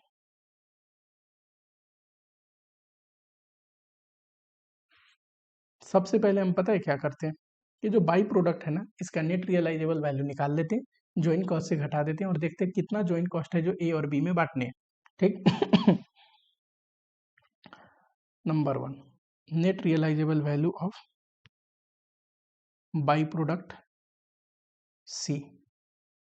देखो ये फर्दर प्रोसेसिंग होता है ना, तो नेट रियलाइजेबल वैल्यू पता है कैसे निकलेगा, सेल वैल्यू और यहाँ फर्दर प्रोसेसिंग कॉस्ट दे रखा है, लेस फर्दर प्रोसेसिंग कॉस्ट, और कोई सेलिंग एक्सपेंस मार्जिन वगैरह है नहीं, तो इसी को बोलेंगे नेट रियलाइजेबल वैल्यू। कितना है देखो, 4550 के रेट से।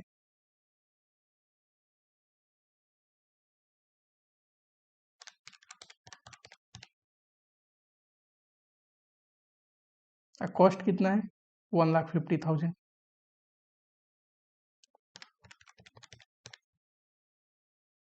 एक भी बच्चे के मन में ये डाउट नहीं आनी चाहिए कि सर सेल तो किया है 7,500, ठीक है सेल किया है, उसमें पिछले महीने का भी कुछ सेल है, हम सिर्फ सितंबर की एनालिसिस कर रहे हैं, सितंबर का खर्चा पता है तो रेवेन्यू भी सिर्फ सितंबर का लेंगे। ठीक है, मैचिंग कंसेप्ट आपने पढ़ा है कि रेवेन्यू को कॉस्ट से मैच करना होता है सेमी पीरियड के, तब उस पीरियड की प्रॉफिटेबिलिटी आती है। ठीक, बैलेंस ज्वाइंट कॉस्ट देखो, total joint cost minus NRV, total joint cost कितना है, 8,40,000।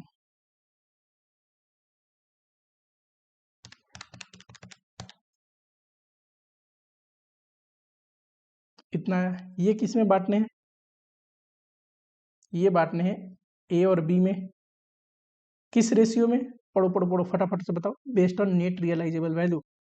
ठीक, लेकिन ये भी है कि हमें क्या ए को फर्दर प्रोसेस करनी चाहिए या नहीं करनी चाहिए, ये डिसीजन हमें लेना चाहिए। क्यों, क्योंकि एक तो देखो उसके बाद क्या पूछा है, find out total cost of product A in September, बस टोटल कॉस्ट ही पूछा है, लेकिन फर्दर प्रोसेस करेंगे कि नहीं करेंगे इसके बेसिस पे क्या पता चलेगा, जरा देखते हैं।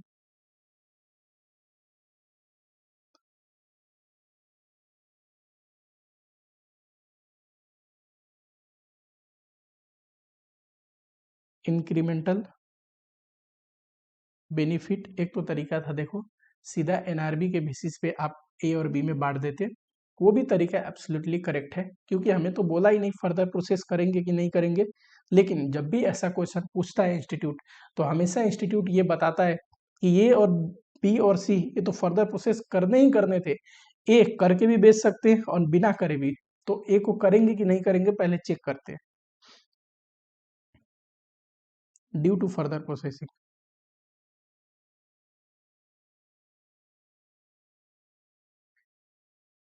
अच्छा, सीधा एनआरबी के बेसिस पे भी बांट सकते थे इसको, हमें तो कॉस्ट ही पूछा है, ठीक। लेकिन मैंने क्यों ऐसा किया, जरा सा बताता हूँ आपको। जब भी सजेस्टेड आंसर आता है इसका कैसे आता है, इसके लॉजिक पे आप समझ जाओगे कि ऐसा कर क्यों रहा हो, कि हमें तो सिर्फ कॉस्ट निकालने को बोला है, ए और बी में बांट के बताइए एनआरबी के बेसिस में, और एनआरबी तो निकल जाएगा कैसे, ये रहा बी के लिए एनआरबी निकालने के लिए है और ए के लिए भी एनआरबी निकालने के लिए है,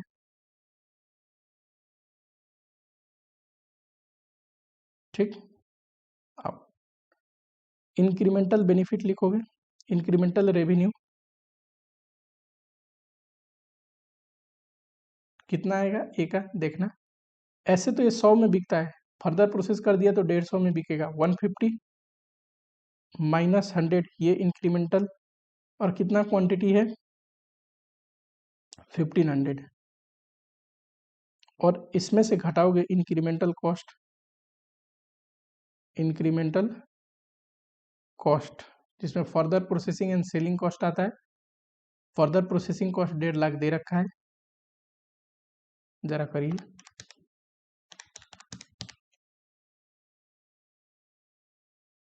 75,000 का लॉस आ रहा है अगर फर्दर प्रोसेस नहीं करे तो ए को तो फर्दर प्रोसेस नहीं करेंगे, A should not be further process,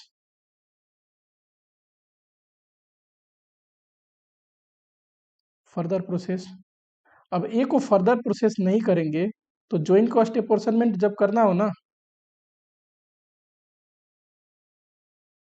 तो ध्यान से देखना, प्रोडक्ट दो है ए और बी, एनआरबी के बेसिस में करना है, पर डिसीजन तो ये बोलता है कि ए को फर्दर प्रोसेस करेंगे ही नहीं, तो जब फर्दर प्रोसेस नहीं करेंगे तो जो sale value at split up है उसी को एनआरबी माननी पड़ेगी हमें, यानी कि उस रेशियो में ही बांटना पड़ेगा। फर्दर प्रोसेसिंग करते तब इस पे सेल करते, पर डिसीजन क्या आया, फर्दर प्रोसेसिंग नहीं करेंगे, फिर आएगा 1500 आइटम इंटू 100, 1.5 लाख, ये क्या है, sale value at split up, NRV नहीं, एनआरबी तब जब फर्दर प्रोसेसिंग करेंगे, और डिसीजन क्या आ रहा है, ए को फर्दर प्रोसेस ना करो। लॉजिकली बोलूं तो हमें ये पूछा नहीं था, तो हमें ये ना निकाल के एनआरबी निकाल के करनी चाहिए थी। पर जब भी इंस्टीट्यूट सजेस्टेड आंसर देता है वो ये कहता है कि अगर ए फर्दर प्रोसेस करने ही नहीं है डिसीजन अनुसार, तो ए को फर्दर प्रोसेस नहीं करेंगे तो ए का एनआरबी कैसे निकालेंगे, क्या आफ्टर फर्दर प्रोसेसिंग प्राइस लेके, नहीं, जो sale value at split up है वो। एंड बी का देखिए एनआरबी कैसे निकलेगा, ये रहा 175 इंटू 3000, ये तो sale minus further processing cost 1.5 lakh है, तो एनआरबी आ जाएगा।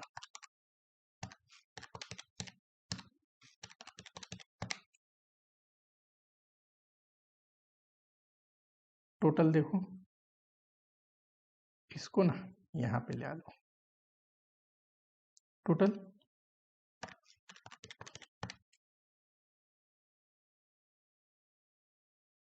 ज्वाइंट कॉस्ट बांटने कितने हैं, 7,65,000, बांटो जरा इस रेशियो में दोनों में,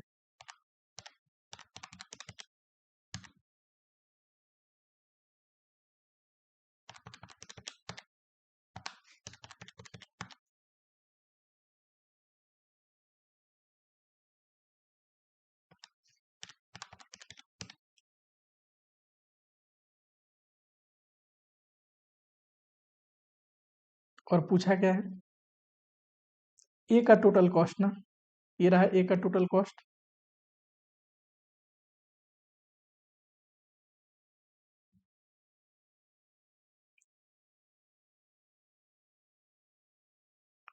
टोटल कॉस्ट का कितना परसेंट है ये?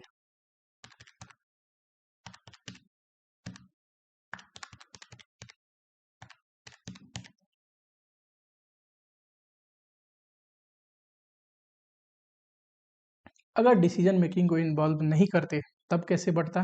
फिर ये करने की जरूरत नहीं, डायरेक्ट एनआरवी लिखते। और ये तो इतना ही आता 375, पर एक एनआरवी कुछ और आता, कैसे? एक एनआरवी आता 50, 150 इंटू 1500 माइनस 1,50,000 75। अगर डिसीजन मेकिंग ना देते और फर्दर प्रोसेस करते तो एनआरबी ये आती। फिर पता है कैसे बढ़ता ज्वाइंट कॉस्ट?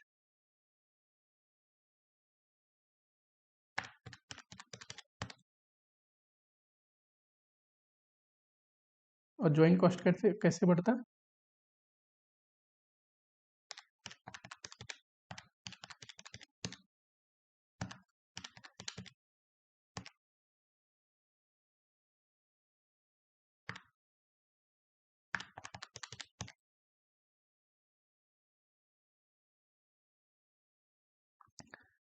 अब बताओ, कोई बच्चा अगर ऐसे ज्वाइंट कॉस्ट बताए ए और बी में ठीक, और कोई बच्चा ऐसे ज्वाइंट कॉस्ट बताए, किसको मार्क्स मिलने चाहिए? इंस्टीट्यूट के सजेस्टेड आंसर तो ये है, दोनों को मार्क्स मिलने चाहिए। कैसे?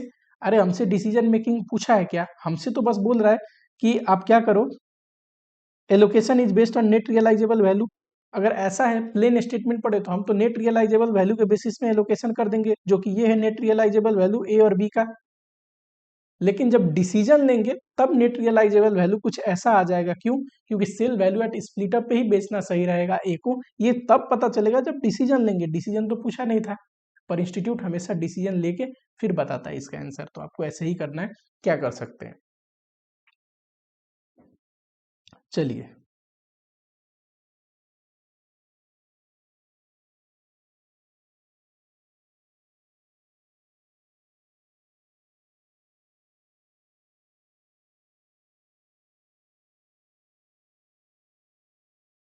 बढ़िया क्वेश्चन है ये, इंपॉर्टेंट मार्क करो। क्या पूछा है? ASR limited mainly produce product L and get a by product M. देखो, हम जो अपनी प्रोसेस है ना, इससे बनाते एल है, ये मेन प्रोडक्ट है, लेकिन एम भी बन जाता है और ये बाई प्रोडक्ट है। बाई प्रोडक्ट है। Net realisable value of by product is use to reduce from joint production cost before joint cost is allocated to main product. कह रहा है कि जो भी नेट रियलाइजेबल वैल्यू है ना, ये एम का, ये टोटल ज्वाइंट कॉस्ट में से एनआरवी घटा देंगे, किसका? एम का। तो ये क्या आता है? Balance joint cost. ये किसके हिस्से का आएगा? एल के हिस्से का ज्वाइंट कॉस्ट आएगा। यही बोल रहा है। During the month of October company incurred joint cost of 4 lakh, और टोटल ज्वाइंट कॉस्ट जो है ये 4 लाख का, ये भी बोल दिया। Main product L is not marketable at split up. कह रहा है एल को स्प्लिटअप पॉइंट पे नहीं बेच सकते, यानी कि फर्दर प्रोसेस करके बेचनी पड़ेगी। Thus it has to be further process, और डिटेल दिया है। एल देखो 10,000 यूनिट बनेगा फर्दर प्रोसेस करके और बिकेगा 45 में। एंड फर्दर प्रोसेसिंग कॉस्ट जो है वो है 1,01,000। करेक्ट? और क्या है? ये जो ट्रीटमेंट है कि नेट रियलाइजेबल वैल्यू निकालेंगे ज्वाइंट कॉस्ट का और मेन टोटल ज्वाइंट कॉस्ट से घटा देंगे net realisable value by product का निकाल के, और बचा हुआ जो ज्वाइंट कॉस्ट है वो मेन प्रोडक्ट में बांटेंगे। इसको कौन सा मेथड बोलते हैं बताओ? तो इसको बोलते हैं नॉर्मल लॉस अप्रोच। पूछा क्या है जरा देख ले। पूछा है profit earn from product L,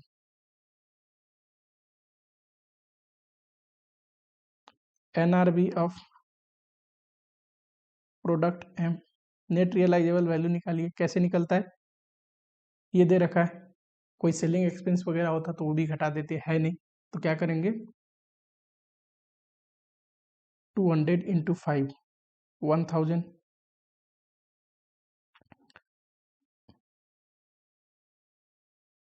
joint cost for किसका L, total joint cost minus NRV of M 4,00,000 1,000 3,99,000 इसके हिस्से में 3,99,000 ज्वाइंट कॉस्ट आया।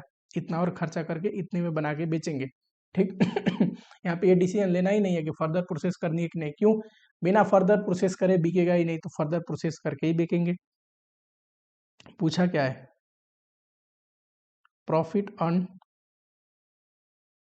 बाई एल, बताओ। सेल्स कितना? 10,000 45 के रेट से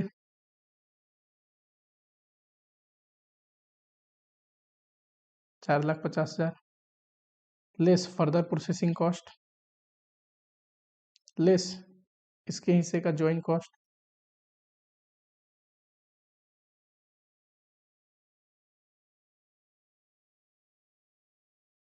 फर्दर प्रोसेसिंग कॉस्ट कितना दे रखा है बताओ? 1,01,000, करेक्ट।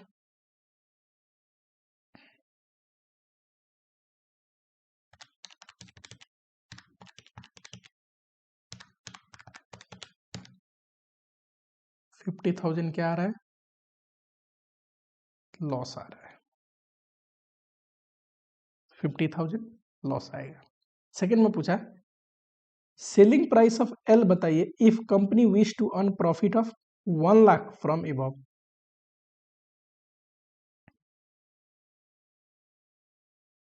सेलिंग प्राइस बताओ, टोटल कॉस्ट कितना इनकर्ड हो रहा है? तो ये फर्दर प्रोसेसिंग और ये 399 ज्वाइंट कॉस्ट का हिस्सा, 1,01,000 फर्दर प्रोसेसिंग, तो टोटल कॉस्ट है 399 प्लस 11 5,00,000। प्रॉफिट कितना चार्ज करना है? 1,00,000। तो पता है सेल वैल्यू कितना होनी चाहिए? 6,00,000। कितना क्वांटिटी सेल करना है? 10,000। तो सेलिंग प्राइस कितनी होनी चाहिए? 60। Therefore selling price should be ₹60 to बताओ अर्न प्रॉफिट ऑफ ₹1,00,000। 1,00,000 का प्रॉफिट कमाने के लिए ₹60 सेलिंग प्राइस होना जरूरी है।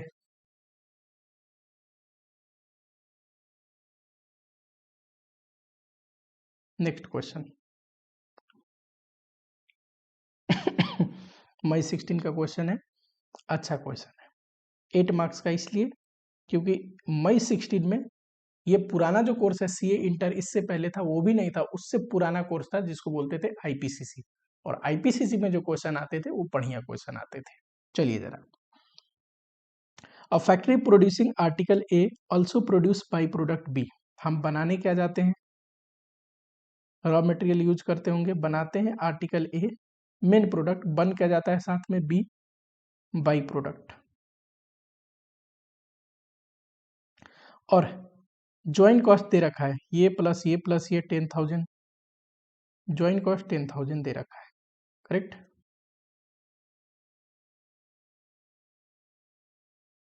अभी तक समझ में आया? Subsequent cost are given. Subsequent cost का मतलब अगर इनको फर्दर प्रोसेस किया जाए तो फर्दर प्रोसेसिंग कॉस्ट दिया है। ए का कितना है?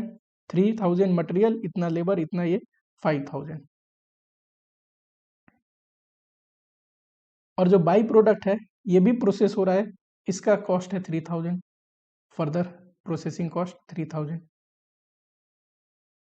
सेलिंग प्राइस दिया है ए का इतना और बाई प्रोडक्ट का ये 16,000 में बिकेगा, 8,000 में बिकेगा, ठीक। एस्टिमेटेड प्रॉफिट 25% ए का और 20% बी का।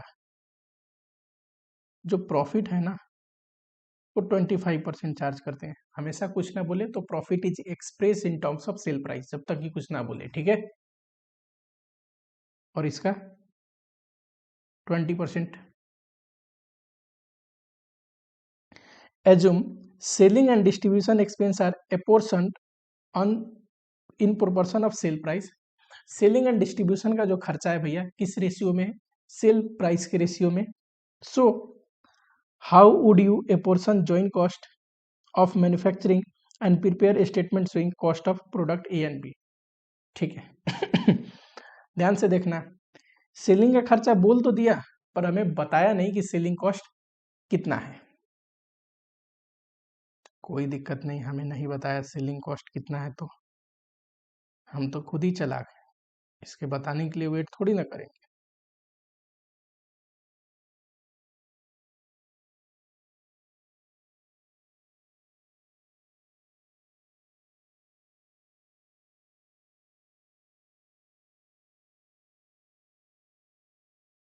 आइए जरा देखो, जब भी ज्वाइंट कॉस्ट फर्दर प्रोसेस होता है, हमेशा जो भी चीज फर्दर प्रोसेस होता है ना, उसमें एक चीज आप ध्यान रखना, पता है ये सेल प्राइस कैसे डिटरमाइन हुआ होगा? ज्वाइंट कॉस्ट कुछ होते होंगे, प्लस फर्दर प्रोसेसिंग कॉस्ट भी कुछ होते होंगे, प्लस सेलिंग का खर्चा जुड़ता होगा, तो ये टोटल कॉस्ट आ गए। इसमें प्रॉफिट जुड़ता होगा, फिर सेल्स डिटरमाइन होता होगा, है ना। तो सेल्स में से अगर सेलिंग एक्सपेंस निकालना हो तो प्रॉफिट भी घटा दो, ये भी घटा दो, ये भी घटा दो, तो बचा हुआ सेलिंग एक्सपेंस आया कि नहीं? हमें नहीं पता सेलिंग एक्सपेंस कितना है, पर हमें ये पता है सेल्स कैसे तय होता है, सेल्स कैसे होगा। तो कॉस्ट में जितने भी कॉस्ट लगते हैं, joint cost plus further processing plus selling, उसमें कुछ प्रॉफिट भी चार्ज होता होगा, बाद में सेल्स होता होगा। और इसी को उल्टा कैलकुलेट करने को मैं रिवर्स कॉस्ट बोल रहा था। रिवर्स कॉस्ट में ये ज्वाइंट कॉस्ट कैसे निकल रहा था? सेल्स में से प्रॉफिट घटा के, सेलिंग घटा के, फर्दर प्रोसेसिंग घटा के। तो इक्वेशन ये है, सेलिंग निकालना है तो सेल्स में से प्रॉफिट घटाएंगे, further processing and joint cost. Total sales हमें पता है ए प्लस बी का कितना, 16,000 प्लस 8,000, 24,000। इसमें से सबसे पहले प्रॉफिट घटाएंगे। देखना ए का प्रॉफिट कितना है, 25% है ना, और बी का 20%।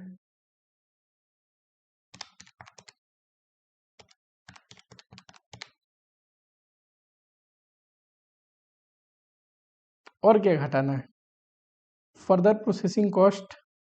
और क्या घटाना है? Joint cost. सब ए प्लस बी दोनों का। क्यों? क्योंकि हम टोटल सेलिंग एक्सपेंस निकाल रहे हैं, इंडिविजुअल निकालना संभव नहीं है, टोटल निकाल के ए और बी में बांट देंगे। ठीक, फर्दर प्रोसेसिंग कॉस्ट बताओ। इसका 5 है, इसका 3 है। अच्छा ज्वाइंट कॉस्ट बताइए, हमें टोटल में पता है ए और बी का 10, तो सेलिंग एक्सपेंस कितना आएगा?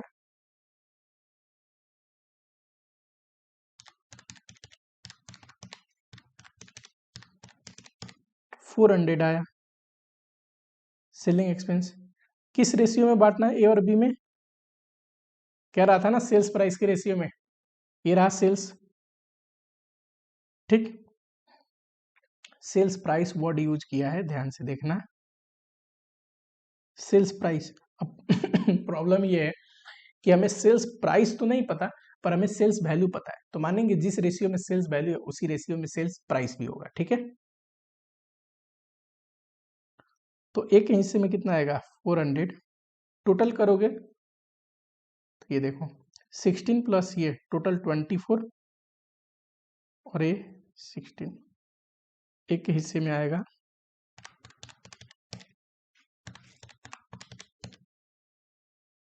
267। फिर बी के हिस्से में बैलेंस 133। ये तो सेलिंग एक्सपेंस आ गया। पूछा क्या है? पूछा है ये पोर्शन करिए, एक तो ज्वाइंट कॉस्ट, और उसके बाद बताइए कितना, स्टेटमेंट ऑफ टोटल कॉस्ट। जरा देखो सेकेंड नंबर में यहाँ पे लिखोगे A B, sales 16,000, 8,000 less selling expense, या पहले मार्जिन घटा दो। देखो ज्वाइन कॉस्ट निकालने कैसे निकलता है ज्वाइन कॉस्ट, सर सेल्स में से प्रॉफिट भी घटा दूंगा, सेलिंग एक्सपेंस और फर्दर प्रोसेसिंग, तो बचेगा ज्वाइन कॉस्ट। सेल्स में से प्रॉफिट घटा दूंगा, selling expense, further processing cost, तो ज्वाइन कॉस्ट आ जाएगा। फर्दर प्रोसेसिंग कॉस्ट पता है, सेलिंग एक्सपेंस पता है अभी निकाला है, प्रॉफिट पता है, बताओ join cost 16,000 minus 4,000 minus 267 minus 5,000,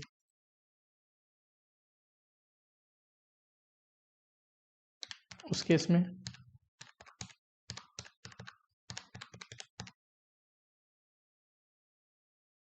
अच्छा टोटल कॉस्ट निकालना हो तो फर्दर प्रोसेसिंग कॉस्ट जोड़ दो ज्वाइन कॉस्ट में,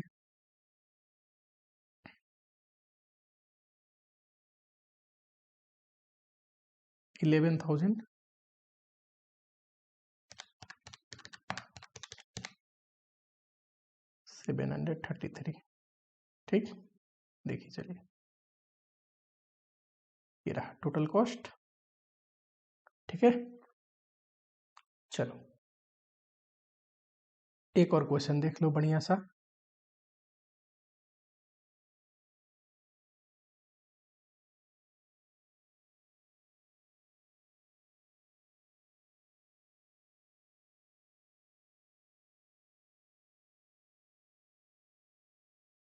ठीक है चलो ये क्वेश्चन देखते हैं, क्वेश्चन नंबर 3,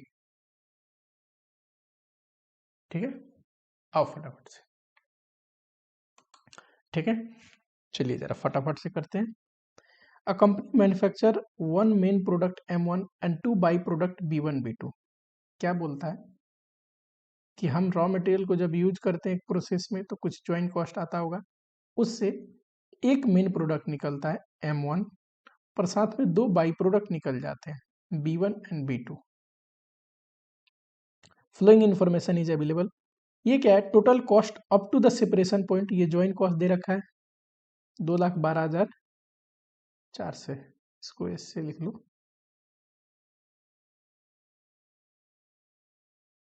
करेक्ट।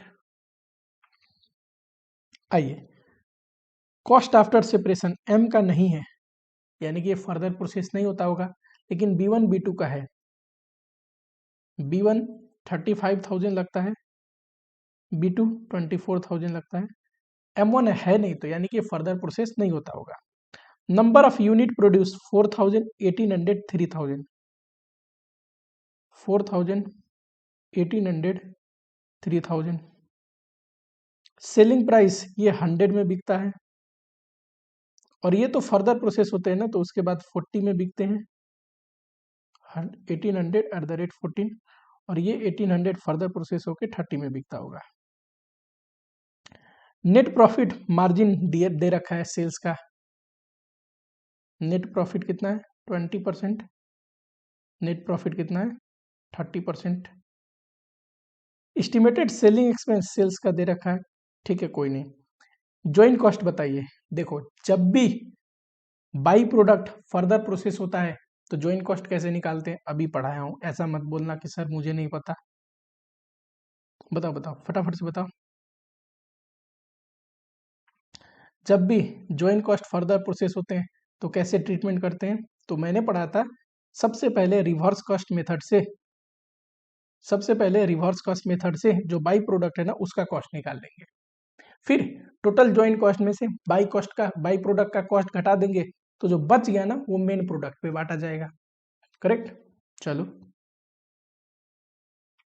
निकालना क्या है, एक तो ज्वाइन कॉस्ट तीनों का हिस्से का और प्रोडक्ट वाइज ओवरऑल प्रॉफिट बताइए, ठीक है कोई बात नहीं, इतना आप कह रहे हो तो हम बता देते हैं।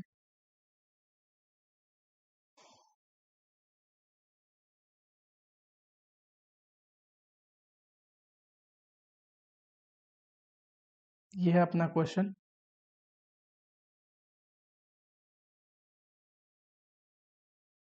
रिवर्स कॉस्ट मेथड से B1 और B2 के हिस्से में कितना जॉइंट कॉस्ट आएगा, पहले ये निकालते हैं। Joint cost for B1 and B2 by reverse cost method.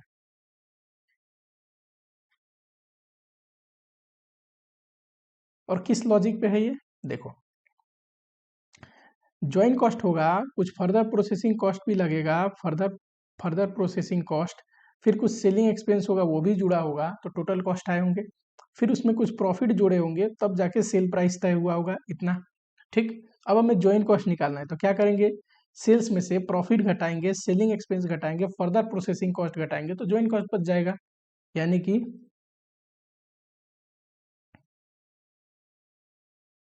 क्या करेंगे, सेल्स में से प्रॉफिट घटाएंगे, सेलिंग एक्सपेंस घटाएंगे एंड फर्दर प्रोसेसिंग कॉस्ट घटाएंगे, तो आएगा ना, वो आएगा रिवर्स कॉस्ट, जो कि होता है जॉइंट कॉस्ट का हिस्सा बाई प्रोडक्ट के लिए। सेल्स बताओ, 1800 और 40 का रेट है।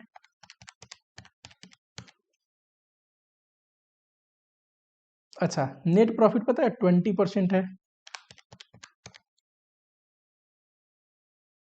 सेलिंग एक्सपेंस पता है आपको कितना है B1 के लिए, 15%, तो सेलिंग एक्सपेंस भी घटा दो, 72,000 का 15%। Further processing cost 35,000। अब बताओ,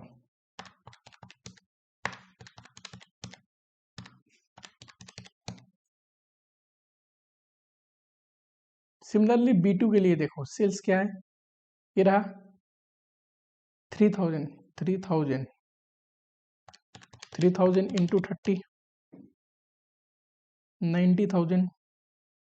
प्रॉफिट बताइए, 30%, 27,000। सेलिंग एक्सपेंस बताओ, 15,000, 15%,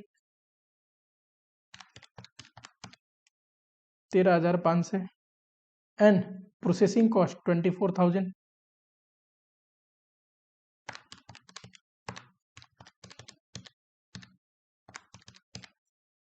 अब इनके दोनों के हिस्से का ज्वाइंट कॉस्ट आ गया, तो ज्वाइंट कॉस्ट फॉर M जो मेन प्रोडक्ट है वो क्या होगा, टोटल ज्वाइंट कॉस्ट माइनस 11,800, 25,500, 2,12,400 है ना,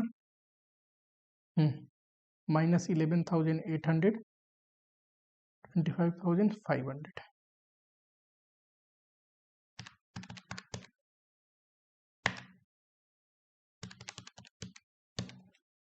1,75,100।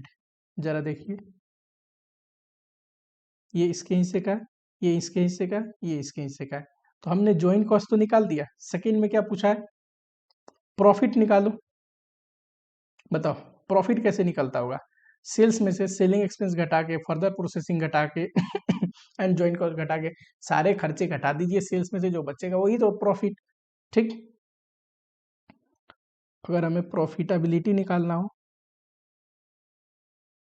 तीनों प्रोडक्ट का, M1, M2, सॉरी M2 नहीं है, B1 B2 है, B1 B2, sales less selling expense less further processing cost less joint cost. अब देखो B1 B2 का तो हमें पता है, सेल्स कितना है 72,000, 90,000, सेलिंग एक्सपेंस 10,800 और इसके लिए 13,500, फर्दर प्रोसेसिंग कॉस्ट 35,000, इसका 24,000। प्रॉफिट इसका आएगा, पहले ज्वाइंट कॉस्ट भी घटा दो, ज्वाइंट कॉस्ट आया 11,800, इसका आएगा 25,500, प्रॉफिट कितना आएगा 14,400, इसका प्रॉफिट आएगा 27,000। ये सब कर रखा है ऑलरेडी, वैल्यू पुट कर रहा हूँ। M1 के लिए देखो, M1 के लिए 4,000 है, 100 का सेलिंग प्राइस, 4 लाख आ जाएगा। सेलिंग एक्सपेंस कितना है सेलिंग एक्सपेंस है 20%, 80,000। फर्दर प्रोसेसिंग कॉस्ट कुछ है नहीं, ये फर्दर प्रोसेस होता ही नहीं, और ज्वाइंट कॉस्ट इसके हिस्से का ये रहा 1,75,100।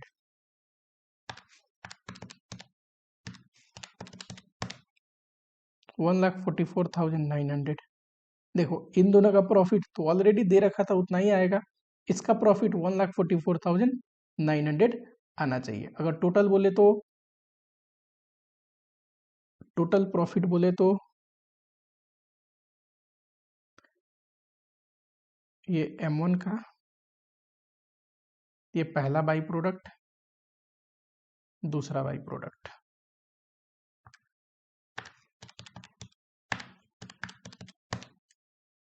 186,300।